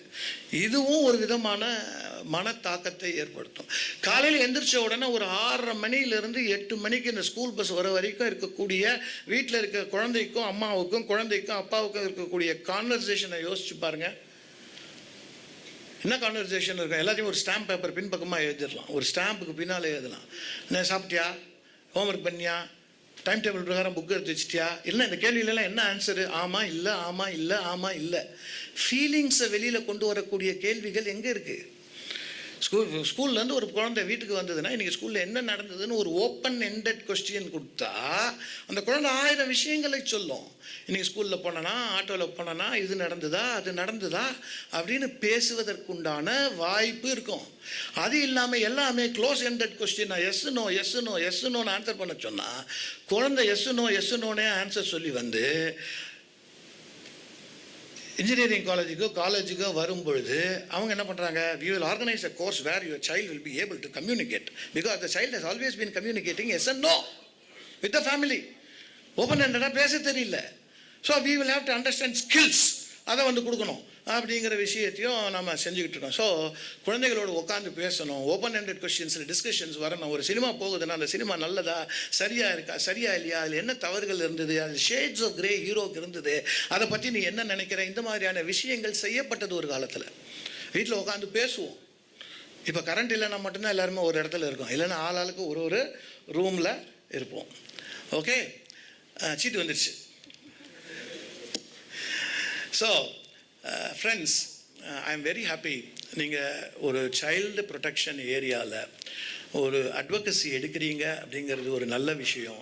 பிகாஸ் சட்டம் அதை ரியலைஸ் பண்ணுது, கவர்மெண்ட் அதை ரியலைஸ் பண்ணுது. நம்ம எல்லோரும் சேர்ந்து ஊர் கூடி தேர இழுத்தால் மட்டுமே இந்த சைல்டு ப்ரொடெக்ஷன் என்கிற ஒரு விஷயம் பல பேரை போய் சேர முடியும். பலவிதமான அந்த விக்டிம்ஸுக்கு பலவிதமான சேவைகளை நம்ம செய்ய முடியும். So keep your eyes open. என்ன பண்ண முடியுங்கிறத பாருங்கள். Form small groups inside your colleges. You are all from different colleges. Anantu was telling me that you come from different colleges. So unga college la can you start a small forum and can you relate with agencies which work? Because one of the most important things child protection நான் எப்படி பார்க்குறேன்னா, நீங்கள் டைரெக்டாக இறங்கி செய்வது என்பது ஒன்று. Can you refer the child to an organization? There are a lot of organizations. தமிழ்நாட்டை பொறுத்த வரைக்கும் I am very clear. If it is a Tier 1, Tier 2, Tier 3 சிட்டியாக இருந்தாலும் there are NGOs which are working for child protection. There are NGOs which are working, we are willing to take care of children. அந்த மாதிரி organizations are already in existence. Their primary mandate itself is to take care of children. அந்த மாதிரியான இன்ஸ்டிடியூஷன்ஸ்க்கு இந்த குழந்தையை உங்களால் அனுப்ப முடியுமா? Can you be a source of referral? Can you identify children and can you refer? இது ஒரு விஷயம். இரண்டாவது, இதை பற்றி நிறைய இடங்களில் பேசணும். இப்போ எங்களுடைய குற்ற நீதியியல் துறை மாணவர்கள் என்ன பண்ணுவாங்கன்னு கேட்டிங்கன்னா, இதெல்லாம் எடுத்துக்கிட்டு ஸ்கூல்ஸுக்கு போயிடுவாங்க. இதெல்லாம் எடுத்துக்கிட்டு காலேஜுக்கு போய் they talk to people there. Village லெவலில் இருக்கக்கூடிய பஞ்சாயத்து மீட்டிங்கில், பஞ்சாயத்து இருக்குதோ இல்லையோ, பஞ்சாயத்து நடக்கலைன்னா கூட they will sit and talk about இதெல்லாம் இருக்குது, இதுக்கெல்லாம் இந்த மாதிரி பண்ண முடியுங்கிற விஷயங்களை பேசுவார்கள். Can you also start a forum like this? அதுக்கெல்லாம் செலவே ஆகாது. And your principals or your correspondents will be definitely giving you the permission to do it. அதில் ஒன்றும் பெரிய செலவு இல்லை. ஒரு 4 ஃப்ளெக்ஸ் போர்ட் நீங்கள் ரெடி பண்ணிக்கிட்டீங்கன்னா போதும். அதை வச்சு பவர் பாயிண்ட் வேணும், மரத்துக்கடையில் பஞ்சாயத்தில் போய் பவர் பாயிண்ட்லாம் கட்ட முடியாது. ஸோ ஒரு 4 ஃப்ளெக்ஸ் போர்ட் இருந்தால் போதும். So you will be able to take the message to the people at last. அந்த விஷயத்தை நீங்கள் செய்ய முடியும். ரெஃபரல் ஒரு விஷயம், awareness creation by students, அது நீங்கள் மட்டும்தான் பண்ண முடியும். Discussing among yourselves will give you a lot of clarity, and taking the message to the community plays a very important role. அது ஒரு நல்ல விஷயம், அதை செய்ய முடியும். அப்புறம் இதையும் தாண்டி, if you are interested, you can conduct small, as a part of your curriculum, you must be doing joint projects. 4-5 பேர் சேர்ந்து ஒரு டெசிடேஷன் கிரியேட் பண்ணுவீங்க, இல்லைன்னா ஒரு சின்ன social work, psychology, criminology, any humanity subject, probably you will be conducting some work joint. அகடமிக்கலாகவே தேவைப்படும். அந்த மாதிரியான விஷயங்களில் இதை எடுத்து ஏதாவது ஒரு பர்டிகுலர் ஆஸ்பெக்டை, இன்றைக்கு நீங்கள் தெரிந்து கொள்ள போகிற பல விஷயங்களில் ஏதாவது ஒரு விஷயத்தை எடுத்து இந்த ஏரியாவில் இந்த மாதிரி நடக்குதா அப்படிங்கிறது ஒரு சின்ன ரிசர்ச்சை நீங்கள் பண்ணினீங்கன்னா, your research skills also gets honed up. At the same time we also get some insights of what is happening in that particular geography. So I wish you all the best. You have done the right job in sitting in the right venue, okay, in the right venue, trying to become advocates on child protection. I wish you all the best, and your support will be welcomed by the formal system and also by the informal system. I wish you all the best. Thank you, one and all.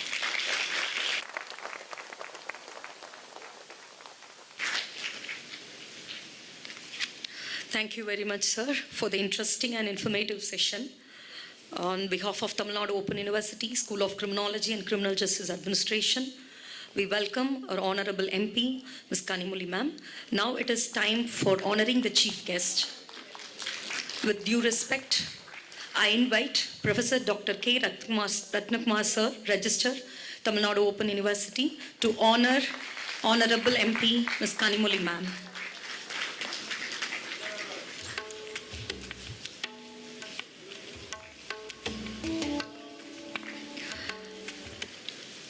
Along with sir, I invite Mr. Arasu Devanayan sir, Director, Thoramai, to honor Honorable MP ma'am.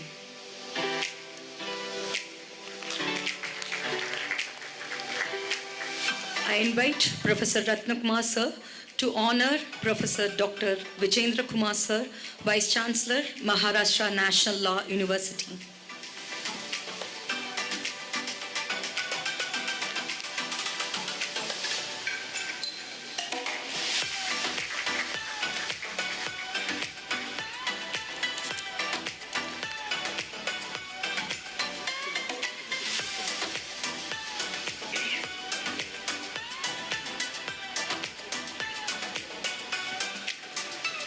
I invite Mr. Devanayan sir to honor Professor Vijendra Kumar sir. I invite Professor Dr. K. Ratnakumar sir to honor Professor Dr. Madhava Somasundaram sir, Head Department of Criminology, Manonmanim Sundarnar University, Tirunelveli.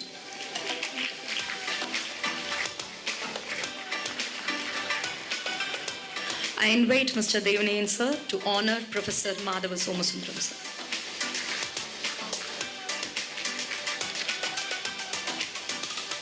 Thank you, sir.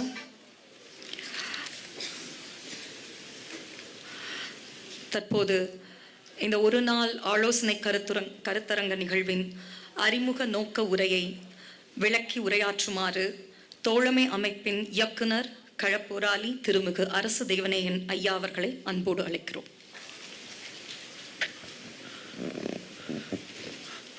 Tamil Nadu திறந்தநிலை பல்கலைக்கழகத்தினுடைய குற்றவியல் மற்றும்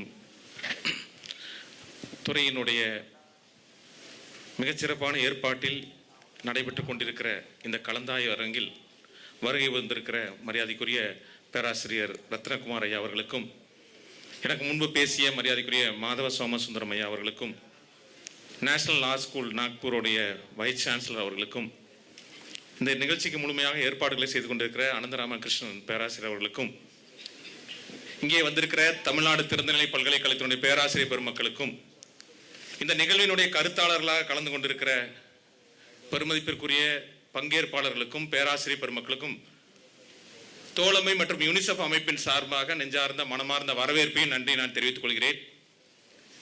இந்த நிகழ்ச்சியை நான் ஏற்பாடு செய்ய வேண்டும் என்ற நோக்கில் யாரை சிறப்பு விருந்தினராக ஏற்பாடு செய்யலாம் என்கிற கருத்து வரும்பொழுது, ஒரு குரலற்றவரின் குரல், ஒரு சக்தியற்றவரின் குரல், ஒரு ஆற்றல் அற்றவரின் குரலாக என்றும் ஒலித்துக் கொண்டிருப்பவர் மரியாதைக்குரிய மாண்புமிகு நாடாளுமன்ற உறுப்பினர் கனிமொழி மேடம் அவர்கள்.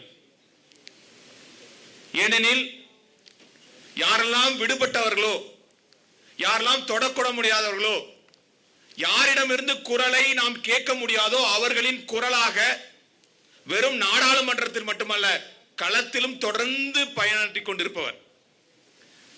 மேடத்தோடு கடந்த 15 ஆண்டுகளாக நாங்கள் தொடர்ந்து இயங்கிக் கொண்டிருக்கிறோம். ஒரு குழந்தையினுடைய பிரச்சனை பற்றி பேசினால் வெறும் நாடாளுமன்றத்தில் மட்டுமல்ல எந்த அவையிலும் ஒரு குழந்தைக்கான குரல், உலகத்தில் எளிதில் நாசமாக்கப்படும் சூறையாடப்படும் பட்டியலில் முதல் இடத்தில் இருக்கிற குழந்தையின் குரலாக நான் உங்களோடு இருக்கிறேன், உங்களுக்காக இருக்கிறேன் என்று தொடர்ந்து குரல் கொடுத்து கொண்டிருப்பவர். உண்மையாலுமே மேடம் இங்க வந்திருப்பது ஒரு மகிழ்ச்சிகரமாக இருக்கிறது. நன்றியோடு உங்களை வரவேற்கிறேன் மேடம். தோழமை சார்பாக உண்மையாலும் மிக்க மகிழ்ச்சி. மேடம் செய்த மிகப்பெரிய மாற்றங்களை நாம் பல மணி நேரம் பேசலாம். ஒரு சில விஷயத்தை மட்டும் நான் குறிப்பிடுகிறேன். யாருமே தொடாதவர்களை தொடக்கூடியவர்கள், யாரும் பேசக்கூடாதவர்களை பற்றி பேசுவார்கள் என்று சொன்னேன் முன்பே. இந்தியாவிலேயே முதலாக அறவாடிகளுக்கு, திருநங்கைகளுக்கு, மாற்று பாலினத்தார் என்று சொல்லப்படுகிற அவர்களுக்கு முதலாக இந்தியாவிலேயே ஒரு பொது விசாரணையை மகளிர் ஆணையத்தின் சார்பாக ஏற்பாடு செய்து இந்தியாவிலே முதலாக திருநங்கையருக்கான வாரியத்தை உருவாக்குவதற்கான முதல் அடிப்படை காரணம் மேடம் தான். இன்னைக்கு வேற எங்கேயுமே கிடையாது. TG welfare board, transgender welfare board வந்து இந்தியாவிலே முதலாக 2007ஆம் ஆண்டு, நான் இன்னைக்கு தான் பேசிக் கொண்டிருக்கிறார்கள், 2007ஆம் ஆண்டே நமக்காக நம்முடைய தமிழகத்தில் முன்னாடியாக இருப்பதற்கு மட்டுமல்ல இந்த வாரியத்திற்கான வேலைகளும், அதுவும் குறிப்பாக தமிழகத்தில் அந்த சமூகத்திற்கான அடையாள அட்டை உட்பட அவர்கள் வேலை செய்கிற இடத்துல, பணிபுரிகிற இடத்துல விடுதி உருவாக்க வேண்டும் என்கிற சிந்தனை உட்பட 2007ஆம் ஆண்டு 2008ஆம் மாண்புமிகு நம்முடைய தமிழக முன்னாள் முதல்வர் மரியாதைக்குரிய கலைஞர் ஐயாவோடு இணைந்து இந்த விஷயத்தை முன்னெடுத்து சென்ற மேடம் அவர்கள் மட்டும். உண்மையாலுமே நான் அந்த விஷயத்தை, அது மட்டுமல்ல குழந்தைகள் தொடர்பான விஷயத்தில் நிறைய பிரச்சனைகளை பாராளுமன்றத்தில் பேசியவர்கள். இளம் சிறார் நீதி சட்டத்தில் திருத்த வருகிற பொழுது அதை மாற்றத்துக்கு கடுமையான எதிர்ப்பை கொடுத்தவர். அது மட்டுமல்ல, இன்னைக்கு சைல்ட் லேபர் ஆக்ட்ல திருத்த வரும் பொழுது சைல்ட் லேபர் ஆக்டை திருத்தம் செய்தால் சைல்ட் லேபர் அதிகரிப்பார்கள் என்கிற கருத்தையும் பாராளுமன்றத்தில் எடுத்துரைத்தவர்கள்.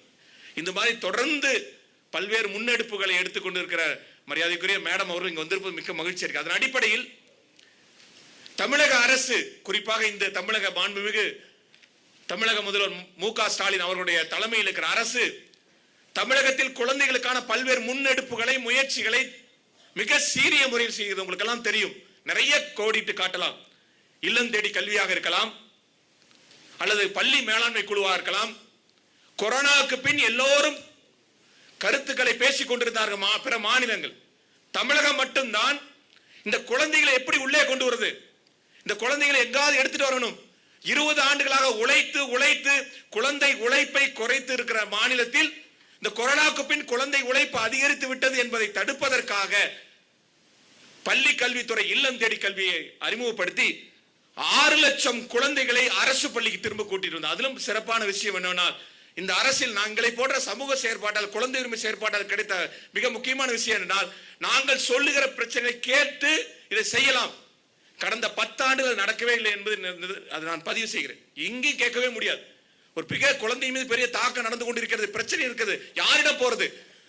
எந்த துறையை அணுகுவது என்று எங்களுக்கு யோசித்துக் கொண்டு போது தமிழகத்தில் உடனடியாக காது கொடுத்து கேட்டு 80,000 குழந்தைகள் வெளியே இருக்கிறார்கள். இந்த 80,000 குழந்தைகள் எப்படியாவது உள்ள கொண்டு வருவாங்க. நான் எங்களை போன்ற சமூக செயற்பாட்டாளர்கள் அழைத்து உடனே பள்ளிக்குள்ள அழைத்து கொண்டு வருவதற்கான விஷயம். ஏனால் பள்ளி இடைவெளகளான குழந்தை தான் குழந்தை உழைப்பாளர் ஆவாங்க. பள்ளி இடைவெளான குழந்தை தான் குழந்தை திருமணம் நடக்கும். பள்ளியை விட்டு இடைவெளான குழந்தை தான் குழந்தைக்கான பாலியல் வன்முறை உட்பட அனைத்து விதமான வன்முறைக்கு உட்படுத்தப்படுவார்கள். அப்ப பள்ளி என்பது வெறும் கல்வி கொடுக்கிற அமைப்பு மட்டுமல்ல, பள்ளி என்பது குழந்தைகளை பாதுகாக்கிற அமைப்பு. பள்ளிக்கூடத்தில் அழைத்து வாருங்கள் என்ற விஷயத்தை இந்த மாண்புமிகு தமிழக முதல்வரோட தலைமையில் இருக்கிற அரசு செய்து கொண்டு மிக பாராட்டுக்குரிய விஷயமாக இருக்கிறது. அது மட்டுமல்ல, நிறைய முன்முயற்சிகள். குழந்தைகளோட தற்கொலை விகிதம் அதிகரித்துக் கொண்டிருக்கிறது. வருத்தமான விஷயம், டேட்டா வருத்தமான ஒரு முன்னேறிய மாநிலத்தில் உடனடியாக பள்ளி குழந்தைகள் கவுன்சிலிங் செய்வதற்கு 14417 உங்களுடைய கைப்பையில உங்களுடைய போல்டர்ல யாரை தொடர்பு கொள்ளலாம், முன்னாடி பேராசிரியர் யாரை தொடர்பு கொள்ளலாம், எதை தொடர்பு கொள்ளலாம் என்ற நாங்கள் அட்டை கொடுத்திருக்கோம். எங்க யாரெல்லாம் தொடர்பு கொள்ளலாம் இருக்கான அதுதான் உங்களுடைய இன்றைய நாள் இறுதியில் நாங்கள் அதை பத்தி பேச போகிறோம். இதற்கென யாரிடம் பேசுறது, யாரிடம் இருக்கிறது. அப்ப அதன் அடிப்படையில் பல்வேறு முன்முயற்சிகள். அந்த முன்முயற்சிகளை நாம் எப்படி முன்னெடுத்து போகிறோம். அப்ப இந்த நிகழ்வோட நோக்கம் என்ன நண்பர்களே? இந்த நிகழ்வோட நோக்கம் என்பது அருமை பங்கேற்பாளர்களே, ஏதாவது நடந்து முடிஞ்சிச்சுன்னா போய் பார்க்கிற நபர்களாக நாம் இருக்க முடியாது. குழந்தைகளை எளிதில் நாசமாக்கி விடலாம், எளிதில் சூறையாடி விடலாம், குழந்தைகளை கடத்தலாம், குழந்தை பாலியல் தொழில் தள்ளலாம், குழந்தைகளை கொடுத்தடிமையாக்கலாம். இந்த குழந்தைகளை மீட்பதற்கு என்ன விஷயம்? நீங்கள் எல்லாம் கொடுத்து வைத்தவர்கள் அருமை பங்கேற்பாளர்களே. நீங்கள் எல்லாம் உங்களுடைய குழந்தை பருவத்தை தாண்டி வந்து விட்டீர்கள். நீ லட்சக்கணக்கான குழந்தைகள் ஏங்கிக் கொண்டிருக்கிறார்கள். குழந்தை பருவத்தை அனுபவிக்க முடியாமல் குழந்தை மீது இருக்கிற வன்முறை வடிவத்தில் அவர்களை கை தூக்கி விடுகிற நிபர்களாக நாம் போய் செல்வோம். நான் இருக்கிற, அக்கா இருக்கிற, அண்ணன் இருக்கிற, வாங்க என்னுடைய குழந்தை பருவம் நான் அழகாக வந்து விட்டேன். உங்க குழந்தை பருவத்தை நான் போற்றி பாதுகாக்க. வாழ்க்கையில் திரும்பி கிடைக்க முடியாத பருவம் அந்த குழந்தை பருவம் திரும்பியே கிடைக்காது. எத்தனை ஆயிரம் கோடி ரூபாய் கொடுத்தாலும் அந்த பருவத்தில் அனுபவிக்க முடியும். அந்த பருவத்தில் தான் அனுபவிக்க முடியும். ஒரு மாம்பழம் சாப்பிடணும்னா பல்வேறு பருவங்கள் உண்டு. ஒரு மாம்பழத்தை ஒரு பருவத்தை நசுக்கி விட்டால் நல்ல மாம்பழம் கிடைக்காது. நம் குழந்தை பருவத்தை எல்லா நாசங்களையும் செய்துவிட்டு நல்ல ஒரு ஆரோக்கியமான இளைஞர் நிலை, ஆரோக்கியமான நாடு இல்லை என்று சொல்லி என்ன பயன்? அப்ப குழந்தை பருவத்தை நீங்கள் பாதுகாப்பவராக நாம் இணைவோம். இங்க நம்முடைய சமூக நலன் மகளிர் உரிமை துறையுடைய துறை இருக்கிறது, நம்முடைய யுனிசெஃப் இருக்கிறது, பல்வேறு பல்கலைக்கழகத்துடைய பேராசிரியர் பெருமக்கள் இணைந்து நம்முடைய குழந்தைகளை பாதுகாப்பதற்கு தான் இன்னைக்கு யூத் அட்வொகேட்ஸ் ஃபார் சில்ட்ரன். நீங்கள் குழந்தைகளுக்காக பேசுகிறீர்கள், குழந்தையின் குரலாக பேசுவதற்காக, ஒரு குரலற்றவர்களின் குரலாக, அவருடைய பிரச்சனைகளை சமூக வலைத்தளங்கள் பேசுவதாக. யாரிடம் போய் கேட்கலாம், யாரை கான்டாக்ட் பண்ணலாம்? அரசு திட்டங்கள், ஆயிரக்கணக்கான திட்டங்கள் இருக்கிறது நண்பர்களே. இன்னைக்கு 1000 ரூபாய்க்கு திட்டம் வந்திருக்கிறது. இன்னைக்கு நாங்கெல்லாம் ஒரு காலத்தில் குழந்தைக்காக கொடுக்கப்பட்ட இந்த தாலிக்கு தங்க திட்டத்தை நாங்கெல்லாம் விமர்சனம் செய்தோம். அது ஒரு விதத்தில் வரதட்சணை தான். ஒரு பெண் குழந்தையினாவே அல்டிமேட் திருமணம் ஏன் அந்த மித்து வச்சிருக்கீங்க? பெண் குழந்தையின ஒரு ஆளுமை உள்ள ஒரு பேராசிரியராக, ஒரு தொழில் வல்லுநராக, ஒரு தொழில்நுட்பம் ஆக முடியாதா? அதுக்கு 1000 ரூபாய் திட்டம் அற்புதமான திட்டம். இந்த திட்டங்கள் நம்ம குழந்தைகளுக்கான கொண்டு போகிற நபர்களாக மாறுவதற்கு தான் இன்றைய நிகழ்ச்சி. அதன் அடிப்படையில் இன்றைய நிகழ்ச்சி என்பது மிக மிக முக்கியமான விஷயம். உங்களுக்கு பல்வேறு விதமான கருத்தாளர்கள் இருக்கிறார்கள். முதல் அமர்வு என்பது சித்தார்த் ஸ்ரீராமா இருக்கலாம் அல்லது பூர்ணியா இருக்கலாம். இவர்களுடைய அமர்வு என்பது நம்முடைய டேட்டா என்ன சொல்கிறது. இன்னைக்கு NCRP டேட்டா, NFHS டேட்டா இருக்கிறது. நண்பர்களே, நாம் இனிமேல் வட மாநிலத்தில் ஒப்பிடுகிற மாநிலமாக நம்முடைய மாநிலம் அல்ல, ஒரு சமூக நீதிக்கான ஒரு வளர்ந்த மாநிலம்.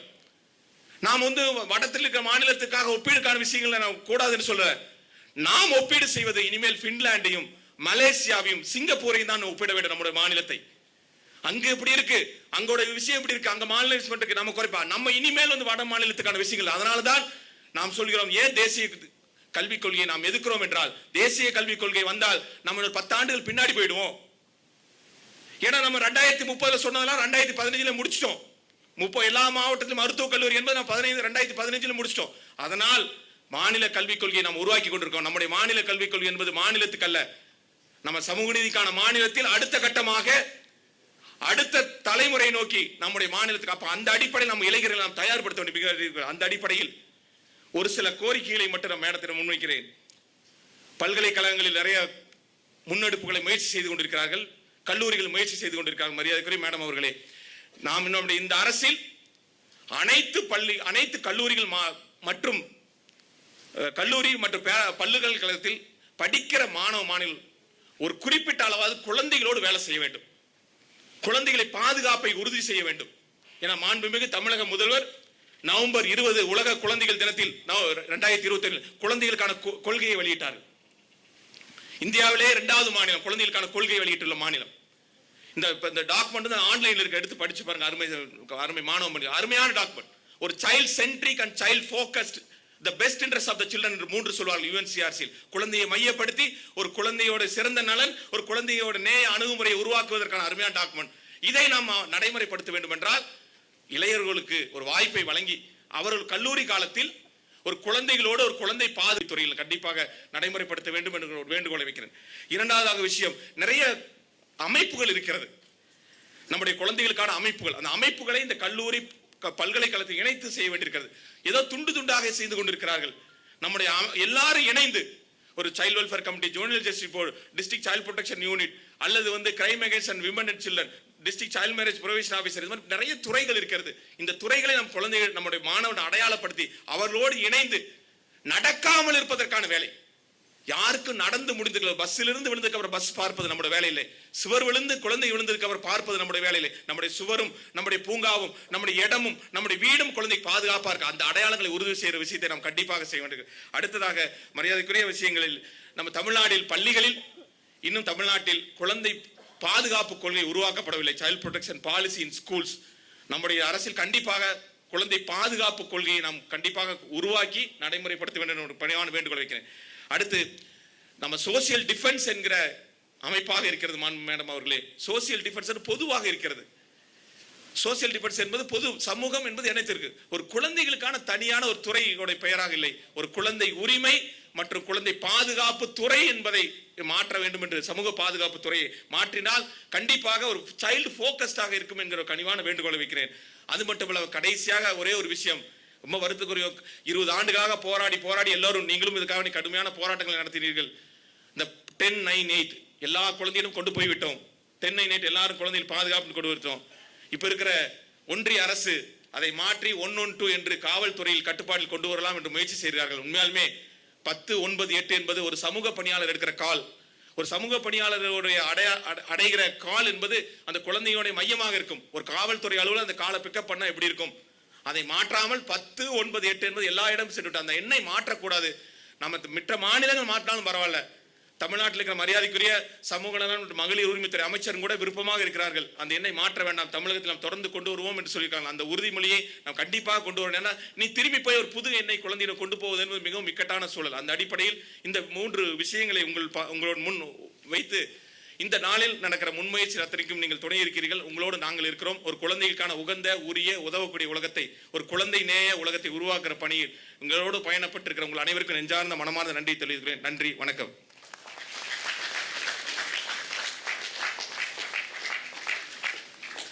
திருமிகு தேவனையன் ஐயா அவர்களுக்கு நோக்கவுரை வழங்கியமைக்காக நன்றிகள்.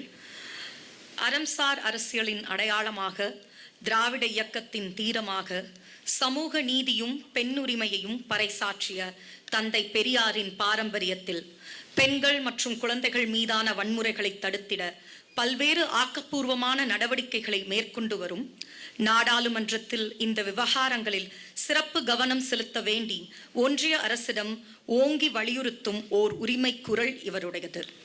தமிழ்நாடு திறந்தநிலை பல்கலைக்கழகத்தின் குற்றவியல் மற்றும் குற்ற நீதியியல் புலத்தின் சார்பாக மாண்புமிகு மரியாதைக்குரிய நாடாளுமன்ற உறுப்பினர் திருமிகு கனிமொழி கருணாநிதி அவர்களை குழந்தைகள் மற்றும் குழந்தைகளுக்கு எதிரான வன்முறைகள் மற்றும் குழந்தை திருமணங்களை தடுத்தல், இளையோர் ஆதரவாளர்களை ஊக்குவித்தல் என்னும் இந்த ஒரு நாள் ஆலோசனை கருத்தரங்கத்தின் துவக்க உரையை ஆற்ற பணிவன்போடும் மரியாதையோடும் அழைக்கிறோம்.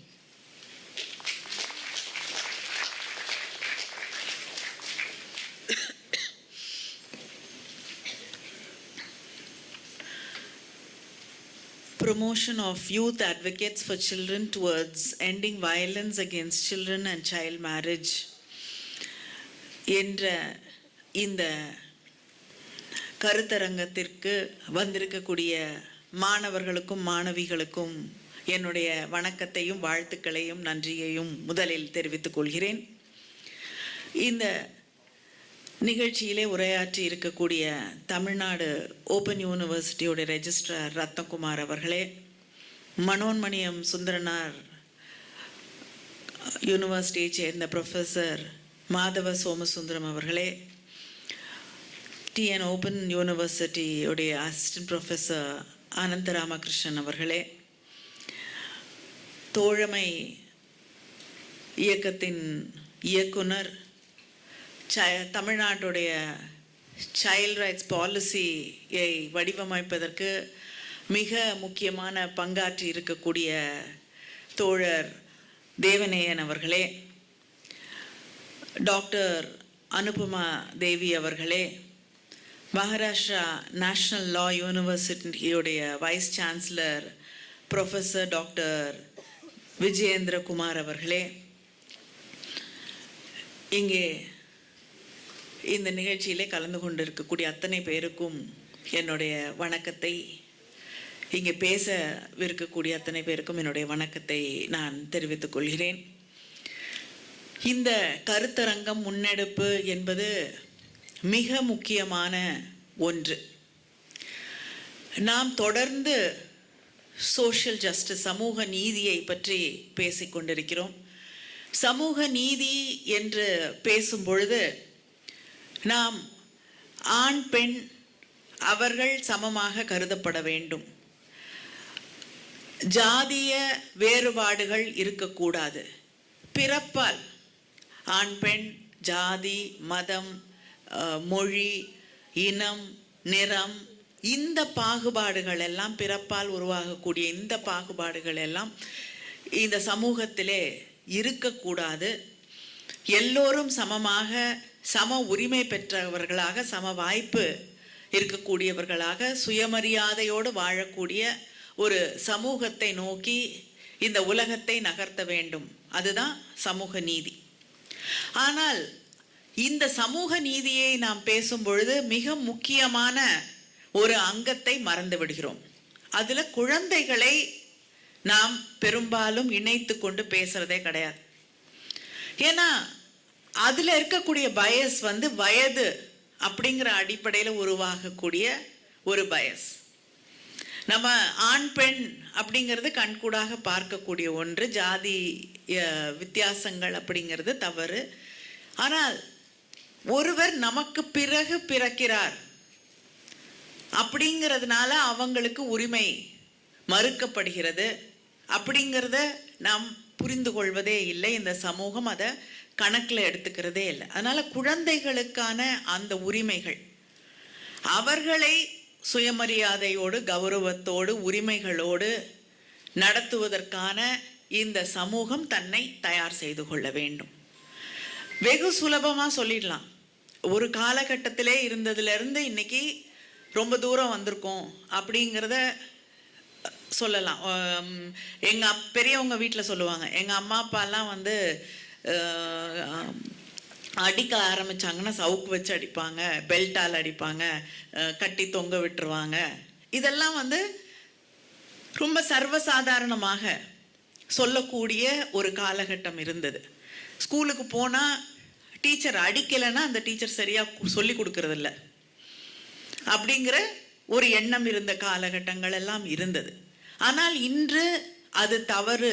பெற்றோர்களாக இருக்கட்டும், வீட்டில் இருக்கக்கூடிய பெரியவர்களாக இருக்கட்டும், பள்ளிக்கூடங்களில் இருக்கக்கூடியவர்களாக இருக்கட்டும், அந்த குழந்தையை புரிந்து கொண்டு அதற்கான உரிமையை உணர்ந்து கொண்டு அவங்கள சரியாக நடத்த வேண்டும் அப்படிங்கிற அந்த எண்ணம் இன்னைக்கு வலுப்பெற்று கொண்டிருக்கக்கூடிய ஒரு சமூகத்தை நோக்கி நாம் நகர்ந்து கொண்டிருக்கிறோம். அப்படிங்கிறதே ஒரு பெரிய மாற்றம்.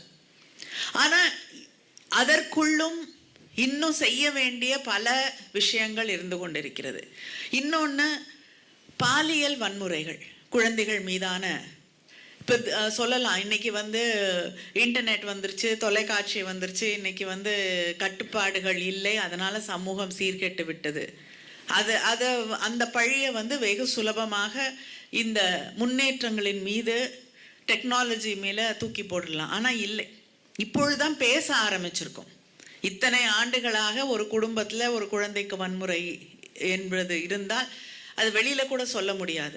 அம்மா அப்பாட்ட சொல்றதுக்கான தைரியமே இருக்காது. அப்படி சொன்னாலுமே வந்து ஒரு கூட்டு குடும்பத்திலே அந்த குடும்பத்தில் இருக்கக்கூடிய பெரியவர்கள் மீது தவறான ஒன்றை சொல்லிவிட முடியாது என்ற அந்த சூழலில் வந்து அந்த குழந்தை அடக்கி வைக்கப்படும் அப்படிங்கிறத நம்ம கண்கூடாக பார்த்திருக்கிறோம். அதனால ஏதாவது ஒரு வன்முறை என்பது தாண்டி வராத இளைஞர்கள், இளம் பெண்கள், ஒரு அறையில் எடுத்துக்கிட்டோம்னா 10 பேர் இருந்தால் அதில் குறைந்தது 5 பேராவது பாலியல் வன்முறையோ இல்லை என்றால் அது ஆண்களாக இருக்கட்டும் பெண்களாக இருக்கட்டும். அண்ட் அது அதோட நின்று போகிறதில்லை. அது வந்து ஒரு சுமையாக, ஒரு இறுக்கமாக அந்த குழந்தைகள் தன்னுடைய வாழ்நாள் முழுவதும் அதை சுமந்து கொண்டு வாழ வேண்டிய ஒரு நிலைக்கு, அந்த மனச்சோர்வோடு அவர்கள் வாழ வேண்டிய ஒரு நிலைக்கு தள்ளப்படுகிறார்கள். ஆனால் சட்டங்கள் இயற்றும் பொழுது, பாஸ்கோ பொறுத்து சட்டங்கள் இயற்றும் பொழுது நாம் கவனமாக இருக்கணும். வந்து மிக கடுமையான தண்டனைகளை கொண்டு வரணும் அப்படின்னு இந்த சமூகம் வந்து ஒரு கருத்தை முன்வைக்கிறது. அப்படி சட்டங்கள் சில நேரத்தில் மிக கடுமையாக மாற்றப்படும் போது, எதுக்கு எடுத்தாலும் தூக்கு தண்டனை என்ற ஒரு நிலை வரும் பொழுது யாருமே கம்ப்ளைண்டே பண்ண போக மாட்டாங்க. அதுவும் ஒரு குடும்ப சூழலிலே இருக்கும் பொழுது அந்த குடும்பமே வந்து அவங்களுடைய குடும்பம் வந்து சீரழிந்து விடும் அப்படிங்கிற ஒரு எண்ணத்தை கருத்தில் எடுத்துக்கொள்கிறார்கள். பல நேரங்களில் ஒரு எக்ஸ்ட்ரீம் மெஷர் அப்படின்னு போகும் பொழுது அந்த குழந்தைக்கான நியாயம் கிடைப்பதே கிடையாது. அதனால் சட்டங்களாக இருக்கட்டும், சமூகமாக இருக்கட்டும், வந்து அந்த பிரச்சனைகளுடைய 2 கோணங்களையும் சீர்தூக்கி பார்த்து சட்டங்கள் இயற்றப்பட வேண்டும். சட்டங்கள் இருக்கலாம், ஆனால் அந்த சட்டங்களை நாம் நிறைவேற்றுகிறோமா அப்படிங்கிறத நாம் சிந்தித்து பார்க்க வேண்டும். குழந்தைகள் அப்படின்னு எடுத்துக்கொள்ளும் பொழுது பெற்றோர்கள் வந்து இந்த சமூகத்தில் they have absolute right over them. அதுதான் இன்னைக்கு சமூகம் ஏற்றுக்கொள்ளக்கூடிய ஒரு பார்வை. அம்மா அப்பா வீட்டில் இருக்கக்கூடிய பெரியவர்கள் they have an absolute right. அந்த குழந்தைக்கான அவங்களுக்கு ரைட்டு, அவங்களோட வாழ்க்கை மேலே சாய்ஸஸ்க்கான ரைட்டு அப்படிங்கிறது, அவங்களுடைய விருப்பு வெறுப்புகள் எதுவுமே வந்து முக்கியத்துவம் இந்த சமூகத்தில் அதுக்கான முக்கியத்துவம் கிடையாது. இதை நாம் மாற்ற வேண்டும். இதை நோக்கி நாம் ஒரு டிஸ்கஷன், ஒரு டிபேட்டை உருவாக்கணும். ஏன்னா பல பேருக்கு வந்து கனவுகள் இருக்கும், சின்ன வயசுலேருந்து கனவுகள் இருக்கும். ஆனால் பெற்றோருடைய கனவுகள், பெற்றோர் சரி தவறு, நீங்கள் எல்லாமே இன்ஜினியர்ஸ் ஆகணும், எல்லாமே டாக்டர்ஸ் ஆகணும், எல்லாமே வந்து அப்பாவுக்கு அம்மாவுக்கு இருந்த கனவுகளை எல்லாம் நாம் வாழ்ந்து முடித்து விட வேண்டும் என்பது தான் வந்து மறுபடியும் நம் மீது திணிக்கப்படக்கூடிய ஒரு சமூகத்திலே நாம் வாழ்ந்து கொண்டிருக்கிறோம். இதை தாண்டி நமக்கு இந்த குழந்தைகளுக்கு அதை சுற்றி இருக்கக்கூடிய ஒரு வேல்யூ சிஸ்டம், ஜாதியை சொல்லி கொடுக்கறதாக இருக்கட்டும், மதத்தை சொல்லி தருவதாக இருக்கட்டும், அதுக்கான அதுவுமே ஒரு வன்முறை தான். ஜாதி சரின்னு சொல்லி ஒரு குழந்தையை வளர்ப்பதும் ஒரு விதமான வன்முறை தான். நம்மளுடைய கல்வி அப்படிங்கிறது ஒரு எக்ஸ்போஷரை தருவதற்கான, இதையெல்லாம் தாண்டி அந்த குழந்தைக்கு சிந்திப்பதற்கான வாய்ப்புகளை உருவாக்கக்கூடிய ஒன்றாக மாற வேண்டும். இந்த உரிமைகள் அப்படின்னு சொல்லும் பொழுது, இந்த சமூக நீதி அப்படின்னு சொல்லும் பொழுது, இட்ஸ் அன் இவால்விங் ஐடியாலஜி. சமூக நீதி 100 வருஷத்துக்கு முன்னாடி இருந்த சமூக நீதி என்பது அதே கட்டமைப்போடு நம்ம அதை எடுத்துகிட்டு போக முடியாது. உரிமைகள் அப்படின்னு சொல்லும் பொழுது ஒரு 50 வருஷத்துக்கு முன்னாடி இருந்த உரிமைகள், என்ன உரிமைகளை நாம் கேட்டோமோ அது பெண்களாக பெண் விடுதலையாக இருக்கட்டும், இல்லைன்னா அந்த சமூக விடுதலையாக இருக்கட்டும், எதுவாக இருந்தாலும் it is evolving, situations are evolving.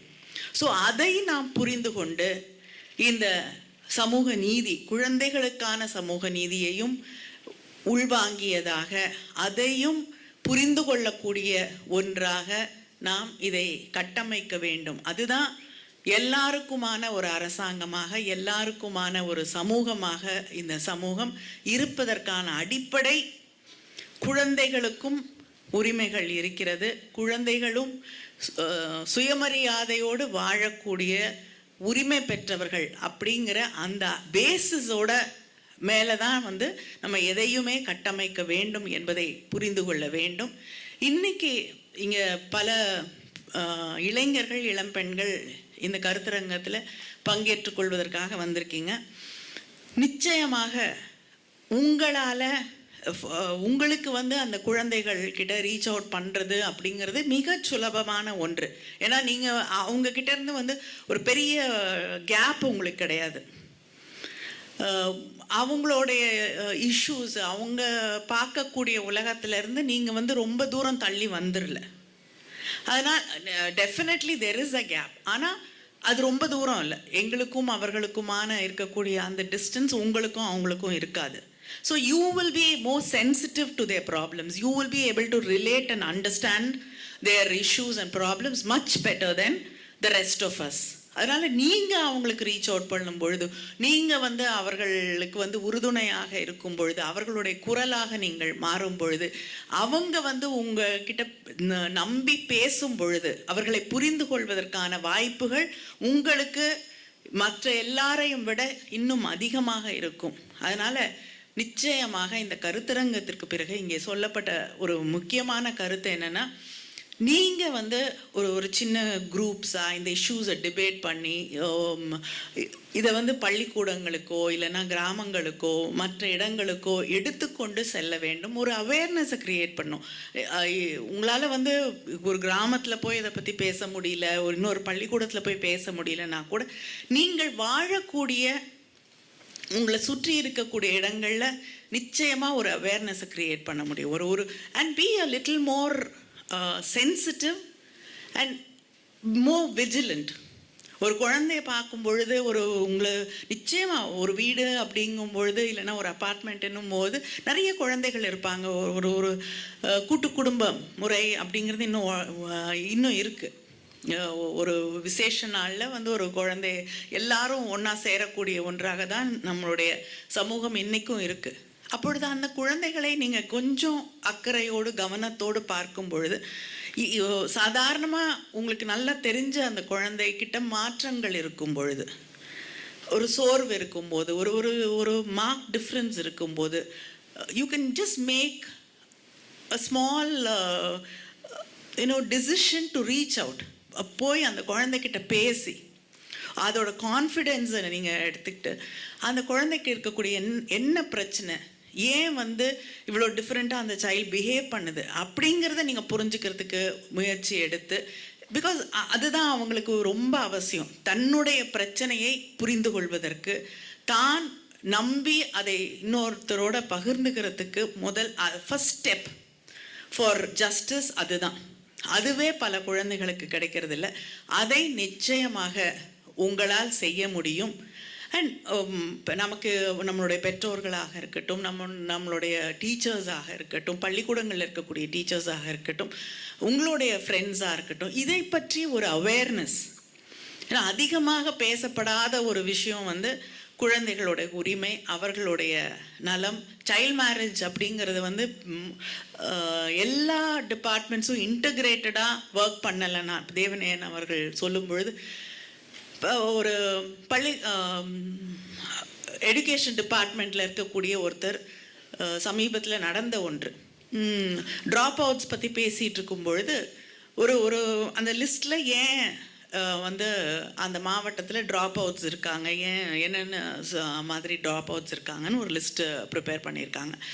அதில் சில ஸ்டூடெண்ட்ஸ் திருமணமாகிவிட்டதால் அவங்க பள்ளிக்கூடத்துக்கு வரல அப்படின்னு சொல்லும் பொழுது, obviously it's a child marriage.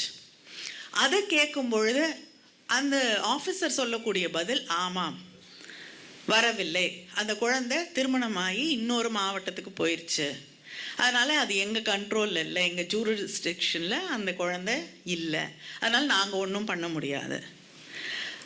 ஆனால் இவங்க அதை கம்ப்ளைண்ட்டாக கொடுத்துருந்தா, இதை அடுத்த டிபார்ட்மெண்ட்ஸோடு இன்டிகிரேட் பண்ணி அவங்க ஒர்க் பண்ணியிருந்தா நிச்சயமாக ஆக்ஷன் எடுத்திருக்க முடியும்.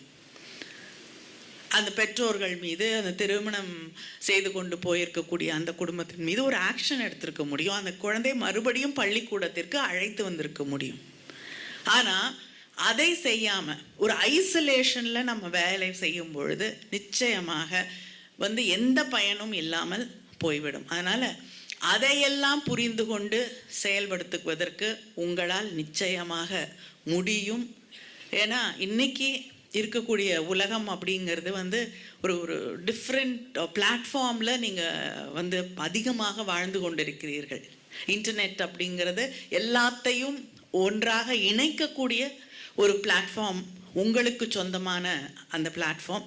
அதனால் அங்கே நீங்கள் இந்த கருத்துக்களை எடுத்து வைக்கும் பொழுது அந்த இன்டகிரேஷனுங்கிறது வெகு சுலபமாக நடக்கக்கூடிய ஒன்றாக மாறும். அதனால் இந்த அவேர்னஸாக இருக்கட்டும், இல்லைன்னா எல்லாரையும் இணைத்து கொண்டு செயல்படுவதாக இருக்கட்டும், இது அத்தனையும் உங்களால் எல்லாரையும் விட வெகு சுலபமாக செய்துவிட முடியும்.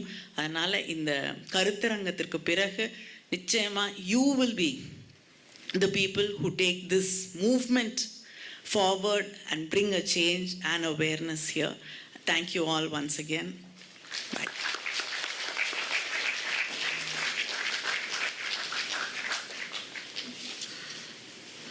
மிகவும் செறிவான ஆழமானதொரு உரையை வழங்கியமைக்காக நன்றிகள். பல்வேறு பணிகளுக்கிடையே இந்த கருத்தரங்க நிகழ்வினுடைய தேவையும் முக்கியத்துவத்தையும் கருத்தில் கொண்டு பங்கேற்று உரையாற்றி சிறப்பித்தமைக்கு மாண்புமிகு நாடாளுமன்ற உறுப்பினர் அம்மா அவர்களுக்கு நன்றிகள். இந்நிகழ்வின் துவக்க நிகழ்வின் இறுதியாக நன்றி உரையாற்றுமாறு நம்முடைய தமிழ்நாடு திறந்தநிலை பல்கலைக்கழகத்தின் கல்வி புலத்தின் சார்பில் முனைவர் அனுபமா தேவி அவர்களை அன்போடு அழைக்கிறோம்.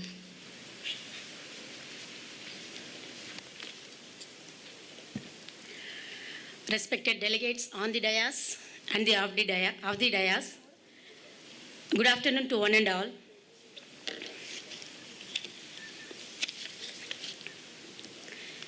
Violence against children threatens not only children's survival and health, but also their emotional well-being and future prospects.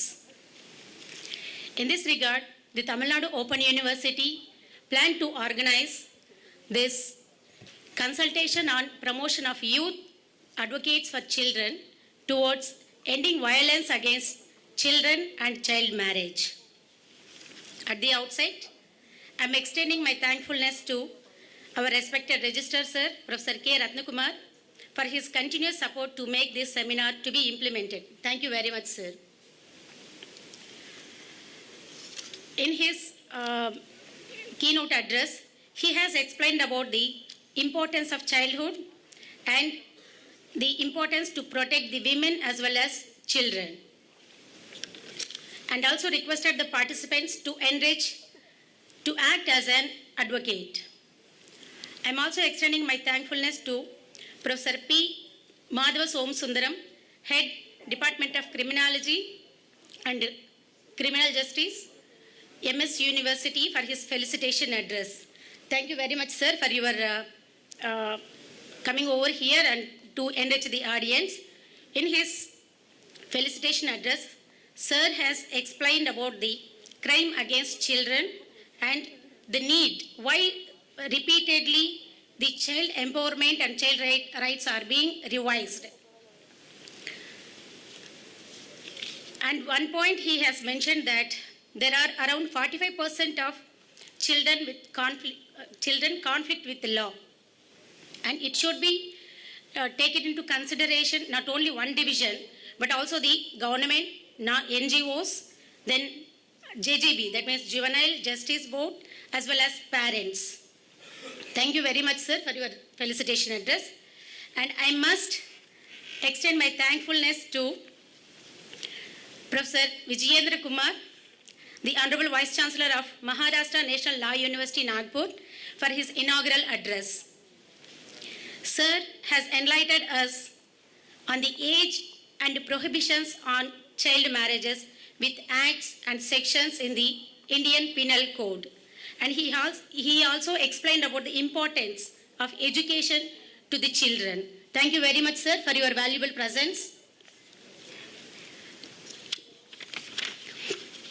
I am also extending my thankfulness to Arasu Devanayan, Director, Tolimai, for his introductory note. Sir has detailedly said about the need for healthy environment for child all-round development. He also requested few of the requirements to the ma'am, as well as he ensured that he always support for the child protection. Thank you very much, sir. And I deem it as my privilege to extend my thankfulness to our special thanks to Srimati Kanimoli Karunanidhi ma'am, MP Thoothukudi for her inaugural address. We all know that ma'am is a poet, journalist and Indian politician. She is a well-known personality to support Pan-Tamil issues, and particularly from the field of special education and rehabilitation. I am very much used to inspired by ma'am for her work towards women empowerment as well as welfare of differently abled persons, and as Devanayan said, towards the transgenders too. In her inaugural address, ma'am explained us that we should focus on social justice, which includes equity and equality. The social justice should be included the children. They shouldn't be excluded. So, to be children full-fledged development and their self-development works has to be done by all of us. What type of works? Everyone should think from their point of view what they can do for the child protection. And she also called us to promote awareness programs towards child protection and child empowerment. Thank you very much, ma'am, for your accepting our invitation and coming over here and enlightening us on this aspect. Thank you very much, ma'am.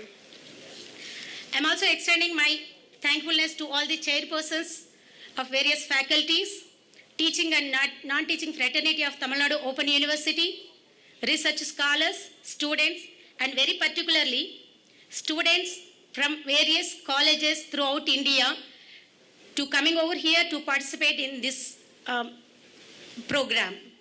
Once again, thank you very much, one and all. Thank you.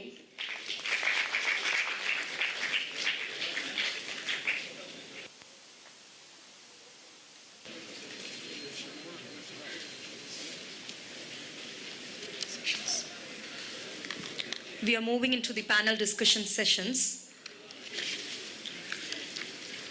Once again, we thank all the dignitaries.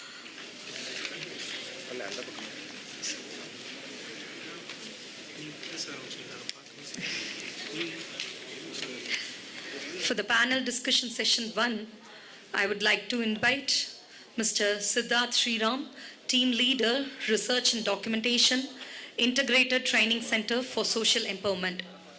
I request the participant to stay here. Tea will be served inside this hall. After the panel discussion 1, lunch will be provided. So for the panel discussion 1, I invite Mr. Siddharth Sriram sir onto the dais.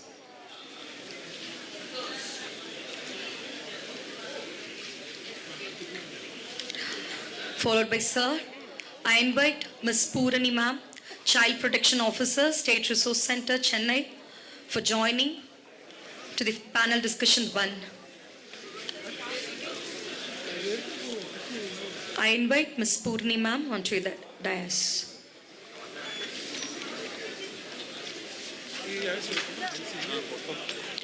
This first session will be on the theme of contemporary forms of violence against children and child marriage and the current scenario in Tamil Nadu.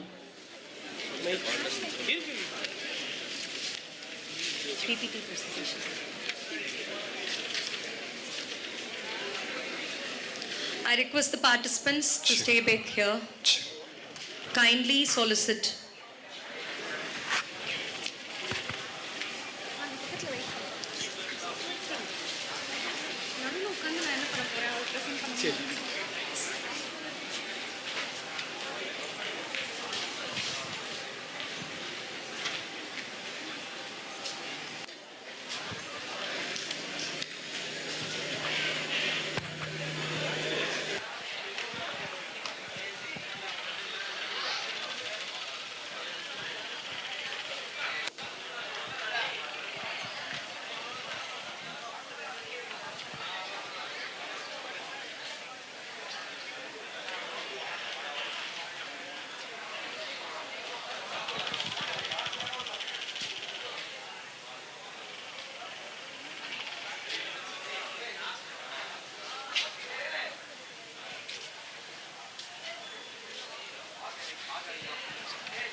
வணக்கம், good afternoon.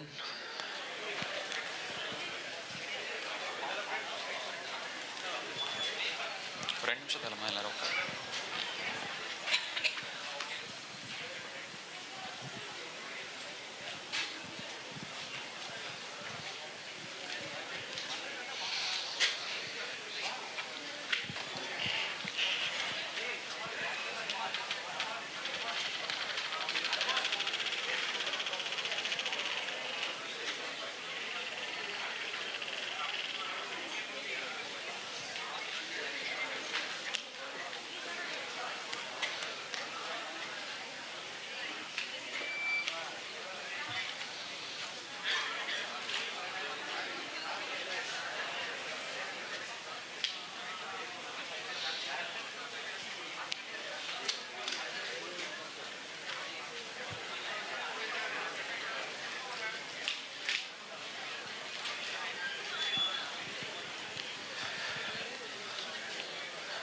Hello, good afternoon everyone.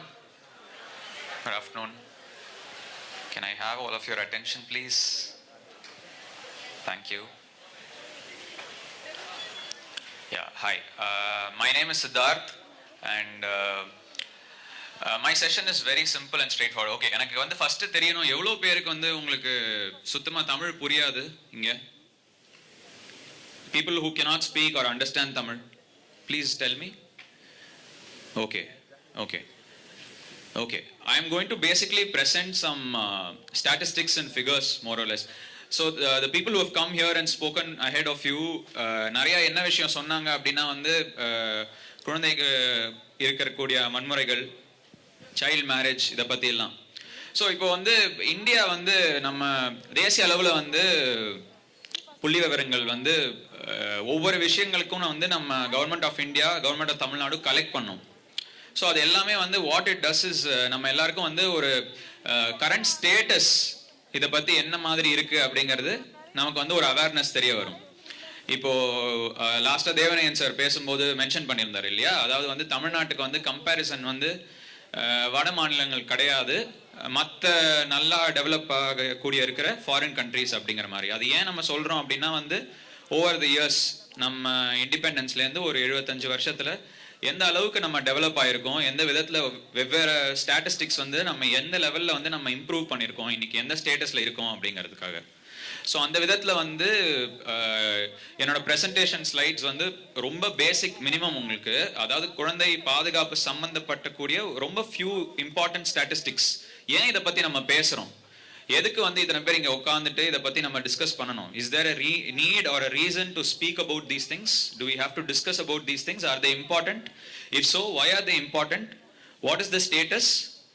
That's what I'm going to try and make you understand through this session by just presenting some basic statistics. But before we go into it, I'll just talk about two things. நம்ம இப்போ வந்து இந்த Juvenile Justice Actனு சொல்கிறோம் இல்லையா, நிறைய பேர் பேசிட்டாங்க அதை பற்றி. Juvenile Justice Act, இளைஞர் நீதி சட்டம். ஸோ இந்த சட்டத்தில் வந்து குழந்தைங்களை வந்து 2 விதமாக பிரிக்கிறாங்க. ஒன்று வந்து children in need of care and protection, இன்னொன்று வந்து children in conflict with law. Children in need of care and ப்ரொடெக்ஷன்னா வந்து ஏதாவது ஒரு வன்முறைனால, இல்லை அப்பா அம்மா இல்லாதனால, இல்லை ஸ்ட்ரீட்டில் இருக்கிற சில்ட்ரன், இவங்களுக்கு எல்லாருக்குமே ப்ரொடெக்ஷன் வந்து பேரண்ட்ஸ் பேட்ரியஸ் சொன்னார் இல்லையா, கவர்மெண்ட் வந்து அவங்கள பாதுகாத்துக்கணும். ஸோ அந்த கேட்டகரியில் இருக்கக்கூடிய சில்ட்ரன். இன்னொரு கேட்டகரி வந்து சில்ட்ரன் இன் கான்ஃப்ளிக்ட் வித் லா, சட்டத்துக்கு முரணாக செயல்படும் குழந்தைகள். அதாவது ஏதாவது ஒரு தவறை செய்து அதனால வந்து சட்டத்துக்கு முரணாக இருக்கக்கூடிய குழந்தைகள். ஸோ இது 2 தான் கேட்டகரிஸ். ஸோ ஒன்று வந்து கிரைம்ஸ் அகேன்ஸ்ட் சில்ட்ரன் அப்படின்னு பார்ப்போம், இன்னொன்று children who R in conflict with law, children who commit crimes. இது 2 கேட்டகரிஸ் பார்ப்போம். அதை தவிர சைல்டு மேரேஜ் ஸ்டேட்டஸ் பார்ப்போம். எல்லாமே வந்து உங்களுக்கு ஒரு நேஷனல் பெர்ஸ்பெக்டிவும் கிடைக்கும், அதாவது இந்தியா அளவில் நம்ம எந்த லெவலில் இருக்கோம் அப்படின்னு உங்களுக்கு தெரிய வரும். அதே மாதிரி வந்து தமிழ்நாட்டில் வந்து எந்த லெவலில் இருக்கோம் அப்படிங்கிறதும் தெரிய வரும். அண்ட் எங்கே ஸ்பெசிஃபிக்காக நமக்கு டிஸ்ட்ரிக்ட் லெவல் டேட்டா இருக்கோ அந்த இடத்துல we will talk about the district statistics also. ஒவ்வொரு மாவட்டத்துலேயும் வந்து எந்த மாவட்டம் ஒரு சில இண்டிகேட்டர்ஸில் அதிகமாக இருக்குது இல்லை கம்மியாக இருக்குது அப்படிங்கிறதையும் நம்ம பார்ப்போம். So that's what we have for the session. இது வந்து பாத்தீங்கன்னா வந்து social sector indicators. So social sector நம்ம பார்த்தோம்னா வந்து இந்த ஊட்டச்சத்து சார்பாக, கல்வி சார்பாக, சுகாதார சார்பாக இந்த மாதிரி ரிலேட்டடான இண்டிகேட்டர்ஸ் வந்து நம்ம சோஷியல் செக்டர் இண்டிகேட்டர்ஸ் அப்படின்னு சொல்லுவோம். ஒரு கவர்மெண்ட்டுக்கு எவ்வளோ வந்து அதோட எக்கனாமிக் டெவலப்மெண்ட், ஜிடிபி growth இது எவ்வளோ முக்கியமோ அதே அளவு இல்லை அதோடைய இன்னும் முக்கியமான ஹியூமன் டெவலப்மெண்ட் இண்டிகேட்டர்ஸ் தான் இந்த சோஷியல் செக்டர் இண்டிகேட்டர்ஸ். ஸோ இப்போ இங்கே பார்த்தீங்கன்னா இந்த சோஷியல் செக்டர் இண்டிகேட்டர்ஸ் நிறைய கீ இண்டிகேட்டர்ஸ் நான் வந்து லிஸ்ட் பண்ணியிருக்கேன். அதில் வந்து தமிழ்நாடு வந்து எந்த அளவில் இருக்கு, இந்தியா வந்து எந்த அளவில் இருக்கு, ஓகேவா? சென்சஸ் அப்படிங்கிறது உங்க எல்லாருக்கும் தெரியும். எவ்ரி 10 years எடுக்கக்கூடிய ஒரு நேஷனல் லெவல் எக்ஸசைஸ். சென்சஸ் வந்து நம்ம லாஸ்ட்டாக பண்ணது வந்து 2011 வருஷம். இப்போ 2021 நடக்க வேண்டியது நடக்கலை, இன்னும் ஃபியூச்சரில் தான் நடக்கணும். பட் லேட்டஸ்ட் நம்ம இருக்கக்கூடிய சென்சஸ் படி அந்த லிட்ரஸி ரேட் அப்படின்னு பார்த்தோம்னா, லிட்ரஸி ரேட்னா வந்து எந்த அளவுக்கு படிப்பு கல்வி இருந்து படிக்க தெரிஞ்ச எழுத தெரிஞ்ச percentage share of a population any language. அது வந்து தமிழ்நாட்டில் இருக்கிறவங்களா can be people who know Tamil as well as any other language if they can read and write any other language. In that context, Tamil Nadu has always fared better than the national average. So Tamil Nadu sees about 80%, that is 4/5 of its population. 5 பேர்ல 4 பேரால வந்து படிக்க முடியும் எழுத முடியும். இது வந்து எப்பவுமே ஸ்டாண்டர்டா வந்து நேஷனல் ஆவரேஜோட பெட்டரா தான் இருந்திருக்கு. பொதுவாகவே வந்து இந்த எல்லா இண்டிகேட்டர்ஸ்லையும் எதில் வந்து கொஞ்சம் குறைவா இருக்கு அப்படிங்கிறத நம்ம பார்ப்போம். பட் பொதுவாகவே இந்த சோஷியல் செக்டர் நம்ம பார்த்தோம்னா வந்து தமிழ்நாடு ஜென்ரலா இந்தியாவில் வந்து will be the top few states. Tamil Nadu கூட வந்து பொதுவாக இருக்கக்கூடிய ஸ்டேட்ஸ் வந்து கேரளா, ஹிமாச்சல் பிரதேஷ் இருக்கும். மற்றது அதை தவிர வந்து Tamil Nadu will be on top in these indicators. So இப்போ இன்னொன்று வந்து இப்போ நம்ம ஏன் சில்ட்ரனை பற்றி இவ்வளோ பேசுகிறோம்? Why are we talking so much about children? That's because we are trying to understand what is the population of children in a state. ஏன் வந்து நம்ம சில்ட்ரனை பற்றி அவ்வளோ ஃபோக்கஸ்டாக பேசணும்? பொதுவாக வந்து இந்தியாவோட சென்சஸ் ஆவரேஜ் படி பார்த்தோம்னா கிட்டத்தட்ட 1/3, அதாவது 3 பேர்ல ஒருத்தர் வந்து எப்பவுமே 18 வயசு 20 வயசு கீழே இருக்கிறவங்க. ஸோ 18ங்கிறது தான் வந்து குழந்தையோட டெஃபினிஷன். அதை பற்றி நம்ம பார்ப்போம் இன்னும் கொஞ்ச நேரத்தில். பட் இந்த பாப்புலேஷன்ல ஸ்பெசிஃபிக்கா இந்த நேஷனல் ஃபேமிலி ஹெல்த் சர்வே அப்படின்னு ஒன்று ஒரு சாம்பிள் சர்வேனா வந்து எல்லாரையுமே கவர் பண்ணாம சயின்டிஃபிக்கா ஒரு சின்ன பாப்புலேஷன் சூஸ் பண்ணி they will go and analyze and survey.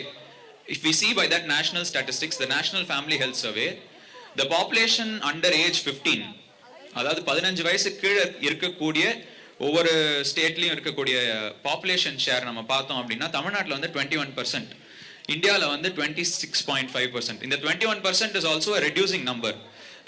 A very key thing for all of you to remember is Tamil Nadu is a fast evolving elderly population state. அதாவது வந்து சீக்கிரமா வந்து இந்த 0 to 18 பாப்புலேஷன் குறைஞ்சிட்டு வந்து 60+ population கூடிட்டு இருக்கிற ஸ்டேட்ஸ்ல ஒரு ஸ்டார்டிங் ஸ்டேஜ்ல இருக்கிற ஒரு ஸ்டேட் வந்து Tamil Nadu. So we have reached basically the fertility rate, total fertility rate வந்து we have breached the minimum figure, which means that child population வந்து declining தான். ஒரு 5 வருஷம் முன்னாடி இந்த டேட்டா பார்த்துட்டோம்னா தமிழ்நாட்டில் வந்து 23-24% இருக்கும். இப்போ வந்து 21% தான். So child population is also declining population தமிழ்நாட்டை பொறுத்த வரைக்கும். இன்னொன்று வந்து செக்ஸ் ரேஷியோனா வந்து 1000 ஆண்களுக்கு எவ்வளோ பெண்கள், இதுதான் செக்ஸ் ரேஷியோ. செக்ஸ் ரேஷியோ ஓவராலாக நம்ம பார்க்குறோம் அப்படின்னா 1088 இருக்கு. ஆனால் பாருங்க child sex ratio at birth, பிறக்கும் போது மெஷர் பண்ற செக்ஸ் ரேஷியோ நேச்சுரலாக பார்க்கணும்னா 1000. It should be an equal balance between the number of boys and girls that are born. But if we see the data here, you look at the data, 878 for Tamil Nadu. This was not the case 5 years ago. 5 years ago, our sex ratio at birth was in the mid 950s, almost at par with the better states in the country. This survey has revealed that our sex ratio at birth is 878. You see, 800, அதாவது 1000, for every 1000 male children born in the country, only 878 female children born in the country. What does that signify?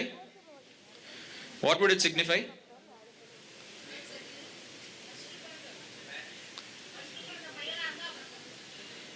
First, okay. Generally, what could it signify? Why, when it is naturally supposed to be equal, this is actually a symbol for female feticide. You cannot prove it unless you know the statistics for female feticide. But what it shows is that there is still prevalence of sex selection at birth.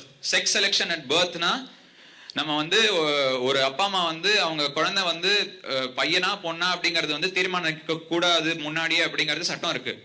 அது வந்து தெரிய வந்து இல்ல பிறந்த உடனே வந்து கொலை பண்றது, இல்ல பிறக்கிறதுக்கு முன்னாடி வந்து அந்த கருவை அழிக்க, அந்த மாதிரி பண்றது எல்லாமே வந்து தான் sex selection. So that in Tamil Nadu வந்து that figure has fallen so low. 878லாம் வந்து ரொம்ப வேர்ல்ட்லயே ரொம்ப மோசமான ஃபிகர்ஸ். ஆக்சுவலா அந்த மாதிரி ஃபிகர்ஸ் நான் பொதுவாக ஜென்ரலா வந்து 940, 950, 960 இதுவே ஆவரேஜ் புவர் ஃபிகர்ஸ். 878 வந்து it's a very low figure. ரொம்ப வருஷத்துக்கு அப்புறம் தமிழ்நாடு வந்து இந்த மாதிரி ஒரு ஃபிகர்ல, இந்த மாதிரி ஒரு இண்டிகேட்டர்ல இவ்வளோ புவர் பெர்ஃபார்மன்ஸ் வந்து இருக்கிறது தமிழ்நாடு தான். In fact it is worse than the national average also. இந்தியாவில் 930 இருக்கு கிட்டத்தட்ட. அதுல வந்து பாத்துக்கோங்க தமிழ்நாடு வந்து எவ்வளோ fairly poor in the standards. Then I quickly go through the rest. Child marriage வந்து பாத்தீங்கன்னா 12.8 இந்த NFHS5 நேஷனல் ஃபேமிலி ஹெல்த் சர்வேல என்ன பண்ணுவாங்கன்னா வீட்டில் போய் சர்வே பண்ணி கேட்பாங்க, உங்க வீட்டில் 18 வயசுல கீழே இருக்கிறவங்க 5 வருஷம் முன்னாடி 18 வயசு கீழே இருக்கிறவங்க யாராவது கல்யாணம் பண்ணாங்களா அப்படின்னு கேட்பாங்க. ரெண்டாவது என்ன கேட்பாங்க, 18லேருந்து 21 வயசுக்குள்ள நீங்க இருக்கீங்கன்னா உங்களுக்கு வீட்டில் யாருக்காவது வந்து குழந்தை பிறந்திருக்கா அப்படின்னு கேட்பாங்க. இது ரெண்டும் தான் வந்து சைல்ட் மேரேஜ் அண்ட் டீனேஜ் பிரெக்னன்சிக்கான இண்டிகேட்டர்ஸ். இந்த NFHS5 டேட்டால வந்து தமிழ்நாடு வந்து 12.8%, அதாவது 10ல வந்து ஒரு வீட்டில் வந்து சைல்ட் மேரேஜ் நடக்குது. Right, that's one. Second is teenage pregnancy 6. So இந்த சைல்ட் மேரேஜ் வந்து தமிழ்நாட்டில் ஆக்சுவலாக வந்து போன சர்வேக்கு கம்பேர் பண்ணும்போது குறைஞ்சிருக்கு. It has fallen. But on the other hand teenage pregnancy has risen. பழைய சர்வேல வந்து 4.5% இருக்கும், இப்போ 6.3%. அப்படின்னா என்ன அர்த்தம்? We are having a child before you turn 19, 20. So it signifies that it is not a healthy development. அதோட எஃபெக்ட் வந்து எல்லா இடத்துலையும் இருக்கும். A child born in the teenage age of the mother will have many developmental difficulties because of the mother itself. அதுவும் நம்ம எப்படின்னு பார்ப்போம். So you see how it is interconnected now. இப்போ நம்ம வந்து already we have fared fairly poorly in child sex ratio at birth. Even in teenage pregnancy figures, we are not 6.3% is much better than national average. இது எல்லாமே வந்து mostly better than India average இருக்கும். But அது matter கிடையாது. It still means that it exists and we have to take steps to try and eliminate it and ensure that healthy development of child is ensured. அடுத்தது வந்து rates of crimes. Rates of crimes against children, crimes by children, ரெண்டு indicators. Rate of crime இந்த definition படி என்னன்னா வந்து 1 lakh populationக்கு, 1 லட்சம் பாப்புலேஷனுக்கு வந்து எவ்வளோ கிரைம்ஸ் நடக்குது. இப்போ அகேன்ஸ்ட் சில்ட்ரன்னா 1 லட்சம் குழந்தைங்களுக்கு, 1 லட்சம் குழந்தைங்கள்ல 30 குழந்தைங்க கிட்ட தமிழ்நாட்டில் they are victims of some kind of violence. That violence can be anything: child marriage, child labor, abduction, kidnapping, POCSO violence, sexual assault, can be any of these forms of violence. This figure has very significantly risen. அடுத்து நம்ம பார்க்க போற ஸ்லைட்ஸ்ல வந்து I will show you in detail how the crimes against children has risen in Tamil Nadu. இந்த statistic வந்து NCRB CII 2021 போட்டிருக்கேன் இல்லையா, அது கிரைம்ஸ் இன் இந்தியாங்கிற ஒரு ரிப்போர்ட். அது 2021 ரிப்போர்ட் வந்து இப்பதான் ரிலீஸ் ஆச்சு, ஒரு மாசம் முன்னாடி. So it is the very latest statistic that you're seeing here. Again, on the other hand, rates of crimes committed by children, அதாவது சட்டத்துக்கு முரணாக இருக்கக்கூடிய, அதாவது சில்ட்ரன் இன் கான்ஃப்ளிக்ட் வித் லா சொன்னேன் இல்லையா, அந்த மாதிரி சில்ட்ரனோட நம்ம ஸ்டாட்டிஸ்டிக் பார்த்தோம்னா வந்து the crime rate is 10.7. crimes have fallen.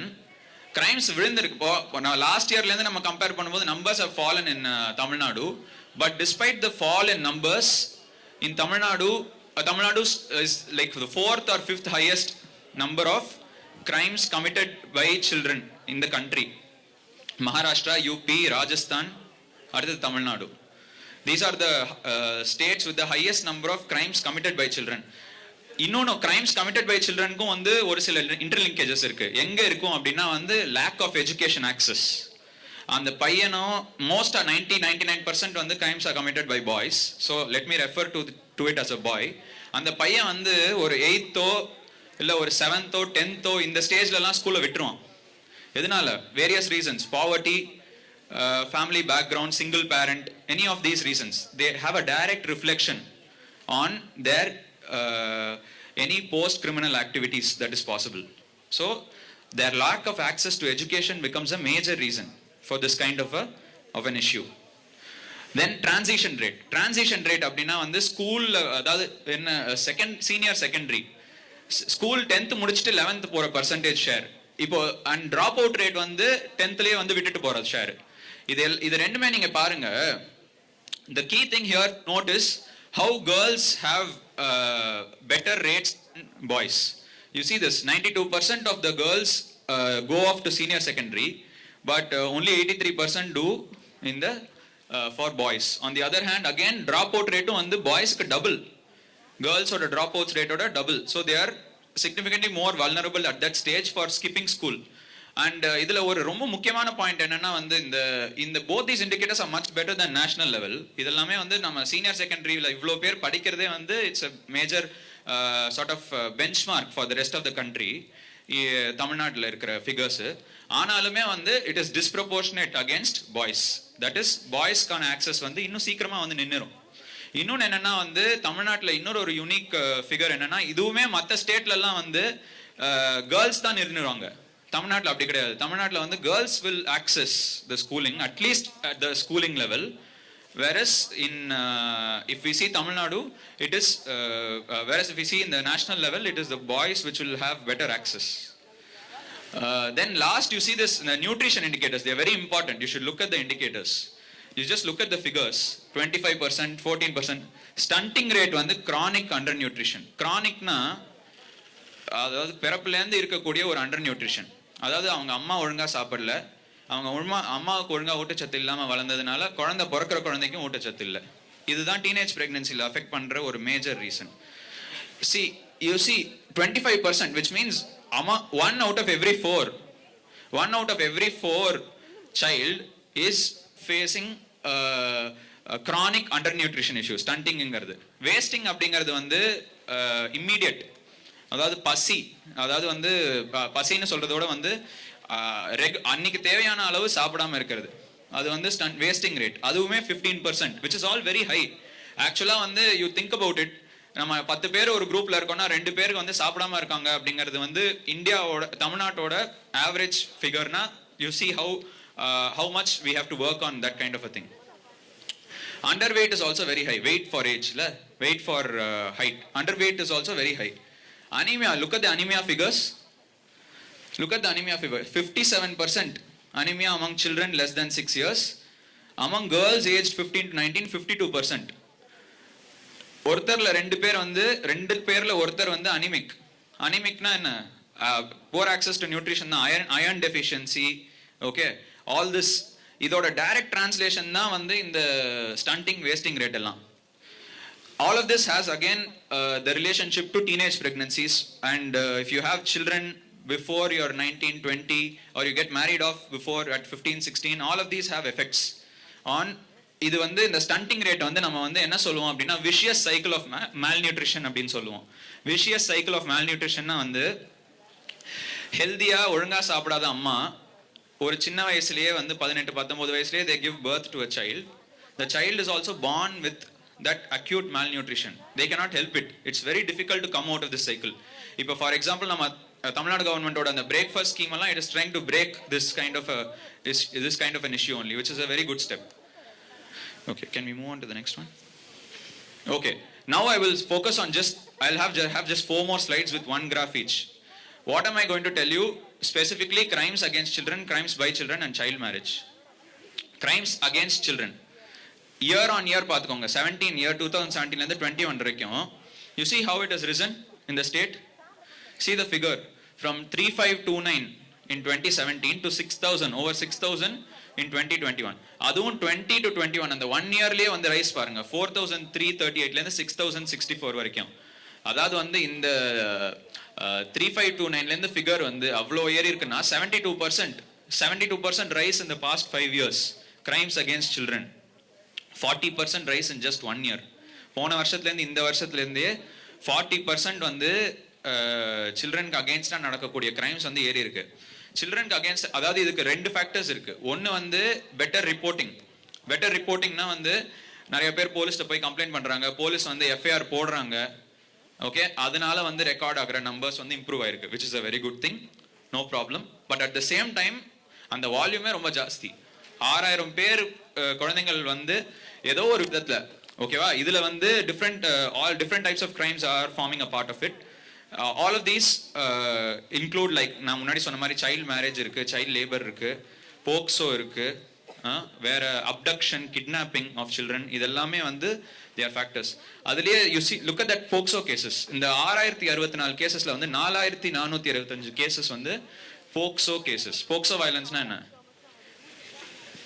sexual violence against the girl child.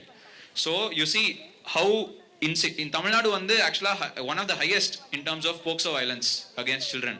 So they are very vulnerable to acts of sexual violence, and that it makes up nearly 75% of the total share is a very very high figure. Okay, so that's the also one more thing in the paranga, TN also has 34 male POCSO victims. It's a very important point. எப்போவுமே இந்த state நம்ம வந்து நினைச்சிட்டு இருக்கோம் இல்லையா, this is violence that happens only against girl child அப்படின்னு சொல்லிட்டு. POCSO is not like that. POCSO is a gender neutral act. It is equally applicable for boys as well as girls. But you see 34 male victims in the past year na, the cases against boys are also increasing. Sexual violence against boys are also on the rise, albeit a very small figure, 34. But even then on the 34 வந்து it is one of the highest in the country. 2-3 ஸ்டேட்ஸ்க்கு அப்புறம் இருக்கிற highest figure அது 34ங்கிறது. So even against boys sexual violence is on the rise. Can you move? இப்போ வந்து we have district wise. Okay, இப்போ நம்ம முன்னாடி பார்த்தோம் இல்லையா, அதில் வந்து அந்த 2020 ரிப்போர்ட்டோட டிஸ்ட்ரிக்ட் வைஸ் ஃபிகர்ஸ் இருக்கு பாருங்க. சென்னை, மதுரை, திருச்சி இதெல்லாம் வந்து large cities feature top on the list. Okay, but even otherwise smaller districts, Thoothukudi, okay, Theni, Kanyakumari இதெல்லாமே வந்து significantly high numbers. See anything above இது எப்படி பார்க்குறோன்னா 320 crimes against children in the past year, 320 FIRs registered against for crimes against children in Chennai அப்படின்னா வந்து ஒரு வருஷத்துல 365 நாள் 320 case register ஆயிருக்கு. அப்போ ஒரு நாளைக்கு ஒரு கேஸ் ஆன் ஆவரேஜ் அந்த மாதிரி. You see, it's still a fairly high number. Okay, so that's the breakup between districts. And usually நம்ம பார்த்தோம்னா இந்த பெரிய cities இருக்கக்கூடிய districts, சென்னை, மதுரை, திருச்சி இதெல்லாம் ஜென்ரலா ஹையா இருக்கும். But even otherwise there are கடலூர்லாம் வந்து கன்சிஸ்டன்ட்லி இயர் ஆஃப்டர் இயர் கடலூர்லாம் வந்து ஹையா இருக்கிற டிஸ்ட்ரிக்ட்ஸ். அதே மாதிரி தூத்துக்குடியும் one of the districts where it is fairly very high. Theni எல்லாம் வந்து சிக்னிஃபிகன்ட்லி ஹை சைல்ட் மேரேஜ் இருந்த டிஸ்ட்ரிக்ட். இப்போ கொஞ்சம் improved figures, but still very vulnerable district for child marriage. Okay, so these are on the other hand the Ranipet, Ariyalur, Kanchipuram இந்த மாதிரி districtsல ரொம்ப low figures, 5, 10, 15 FIRs அந்த மாதிரி fairly low figures. So that's the status of if we see district wise நம்ம பார்க்கறோம்னா இதுதான் வந்து status. Can you move to the next one? Yeah, இது crimes committed by children. இது வந்து நமக்கு improved figure தமிழ்நாட்டுல வந்து 2020 to 2021 நம்ம பார்த்தோம் அப்படின்னா the number has significantly improved from 3394 in the year 2020 to nearly 2212. Again ஒரு 33% fall. இது வந்து கன்சிஸ்டண்டா ப்ரீவியஸ் இயர்ஸ்ல ரைஸ் இருந்த ஒரு ஃபிகர், ஒரு நம்பர் வந்து ஆக்சுவலா 2021 இந்த வருஷம் வந்து நம்பர் குறைஞ்சிருக்கு. That is crimes committed by children, which is a good statistic, which means that there are two aspects to it. Again, நம்ம வந்து இந்த இளைஞர் நீதி சட்டம் பத்தி பேசணும் இல்லையா, juvenile justice act. Juvenile justice ஆக்ட்ல வந்து சில கைடிங் பிரின்சிபல்ஸ் அப்படின்னு இருக்கு. கைடிங் பிரின்சிபல்ஸ்ல வந்து ஒரு முக்கியமான பிரின்சிபல் என்ன அப்படின்னா வந்து பிரின்சிபல் ஆஃப் அதாவது அது எப்படி சொல்லணும்னா there is a term to it. I can't figure out the term, but என்ன அந்த பிரின்சிபல் சொல்லும் அப்படின்னா வந்து எவ்வளவுக்கு எவ்வளோ வந்து ப்ராசிக்யூஷனால எவ்வளோக்கு எவ்வளோ போலீஸால முடியுமோ அவ்வளோக்கு எவ்வளோ கேசஸ் குழந்தைங்க மேல போடக்கூடாது. அந்த குழந்தைங்களை ஒரு ஜுடிஷியலான ஒரு சிஸ்டம்குள்ளேயே கொண்டு வரக்கூடாது. சின்னதா ஒரு திருட்டு தான் பண்ணியிருக்காங்க அப்படின்னா வந்து அது வந்து it should be solved very amicably as much as possible. அந்த மாதிரி சொல்ற ஒரு so it's a good figure that improvement is seen in the state. But even then 2212 is a fairly high number of crimes. இதுல வந்து நம்ம பார்க்கறோம்னா நம்ம முன்னாடி சொன்ன மாதிரி வந்து அந்த 2212 கம்மி ஃபிகரா இருந்தாலும் 5th highest in the country. UP, Maharashtra, Rajasthan இந்த மாதிரி ஒரு 3 ஸ்டேட்டுக்கு அப்புறம் வந்து இருக்கக்கூடிய ஒரு மத்திய பிரதேஷ், இதுக்கப்புறம் இருக்கக்கூடிய வெரி ஹை ஃபிகர் வந்து தமிழ்நாட்டில் தான். அதுலேயுமே வந்து இந்த கிரைம் ரேட்னு பார்க்குறோம் இல்லையா, அந்த 1 lakh பாப்புலேஷனுக்கு எவ்வளோ பேர் கிரைம் பண்ணுறாங்க. நேஷனல் லெவலில் 7 தான் பார்த்துருக்கேன், தமிழ்நாட்டில் 10.7. Again better enforcement for sure. நிறைய பேருக்கு வந்து கேசஸ் போடுறாங்க, கேசஸ் ரெஜிஸ்டர் ஆகுது. பட் ஆனாலுமே வந்து it's a significantly noteworthy figure. You have to keep in mind that even though the fall has happened, it's still a high number. Okay. Now this is a very important statistic. இப்போ நம்ம அந்த 2212 figure பார்த்தோம் இல்லையா, number of children who are in conflict with law. அந்த ஃபிகர்ல வந்து அந்த சில்ட்ரனோட education status என்ன, ஏன் அவங்க கிரைம்ஸ் கமிட் பண்றாங்க அதுல பாருங்க. 49% வந்து அந்த ரெட் கலரும் கிரீன் கலரையும் நம்ம சேர்த்தோம் அப்படின்னா 69%. அந்த 3% வந்து இல்லிட்ரேட், சுத்தமா ஸ்கூலே போகாதது. மற்ற ரெண்டு ஃபிகர்ஸ் நம்ம சேர்த்தோம், கிட்டத்தட்ட 70% வந்து மெட்ரிகுலேஷன் லெவலுக்குள்ளேயே என்ன பண்றாங்க, ஸ்கூல்ல இருந்து நின்னுடுறாங்க. ஒன்னு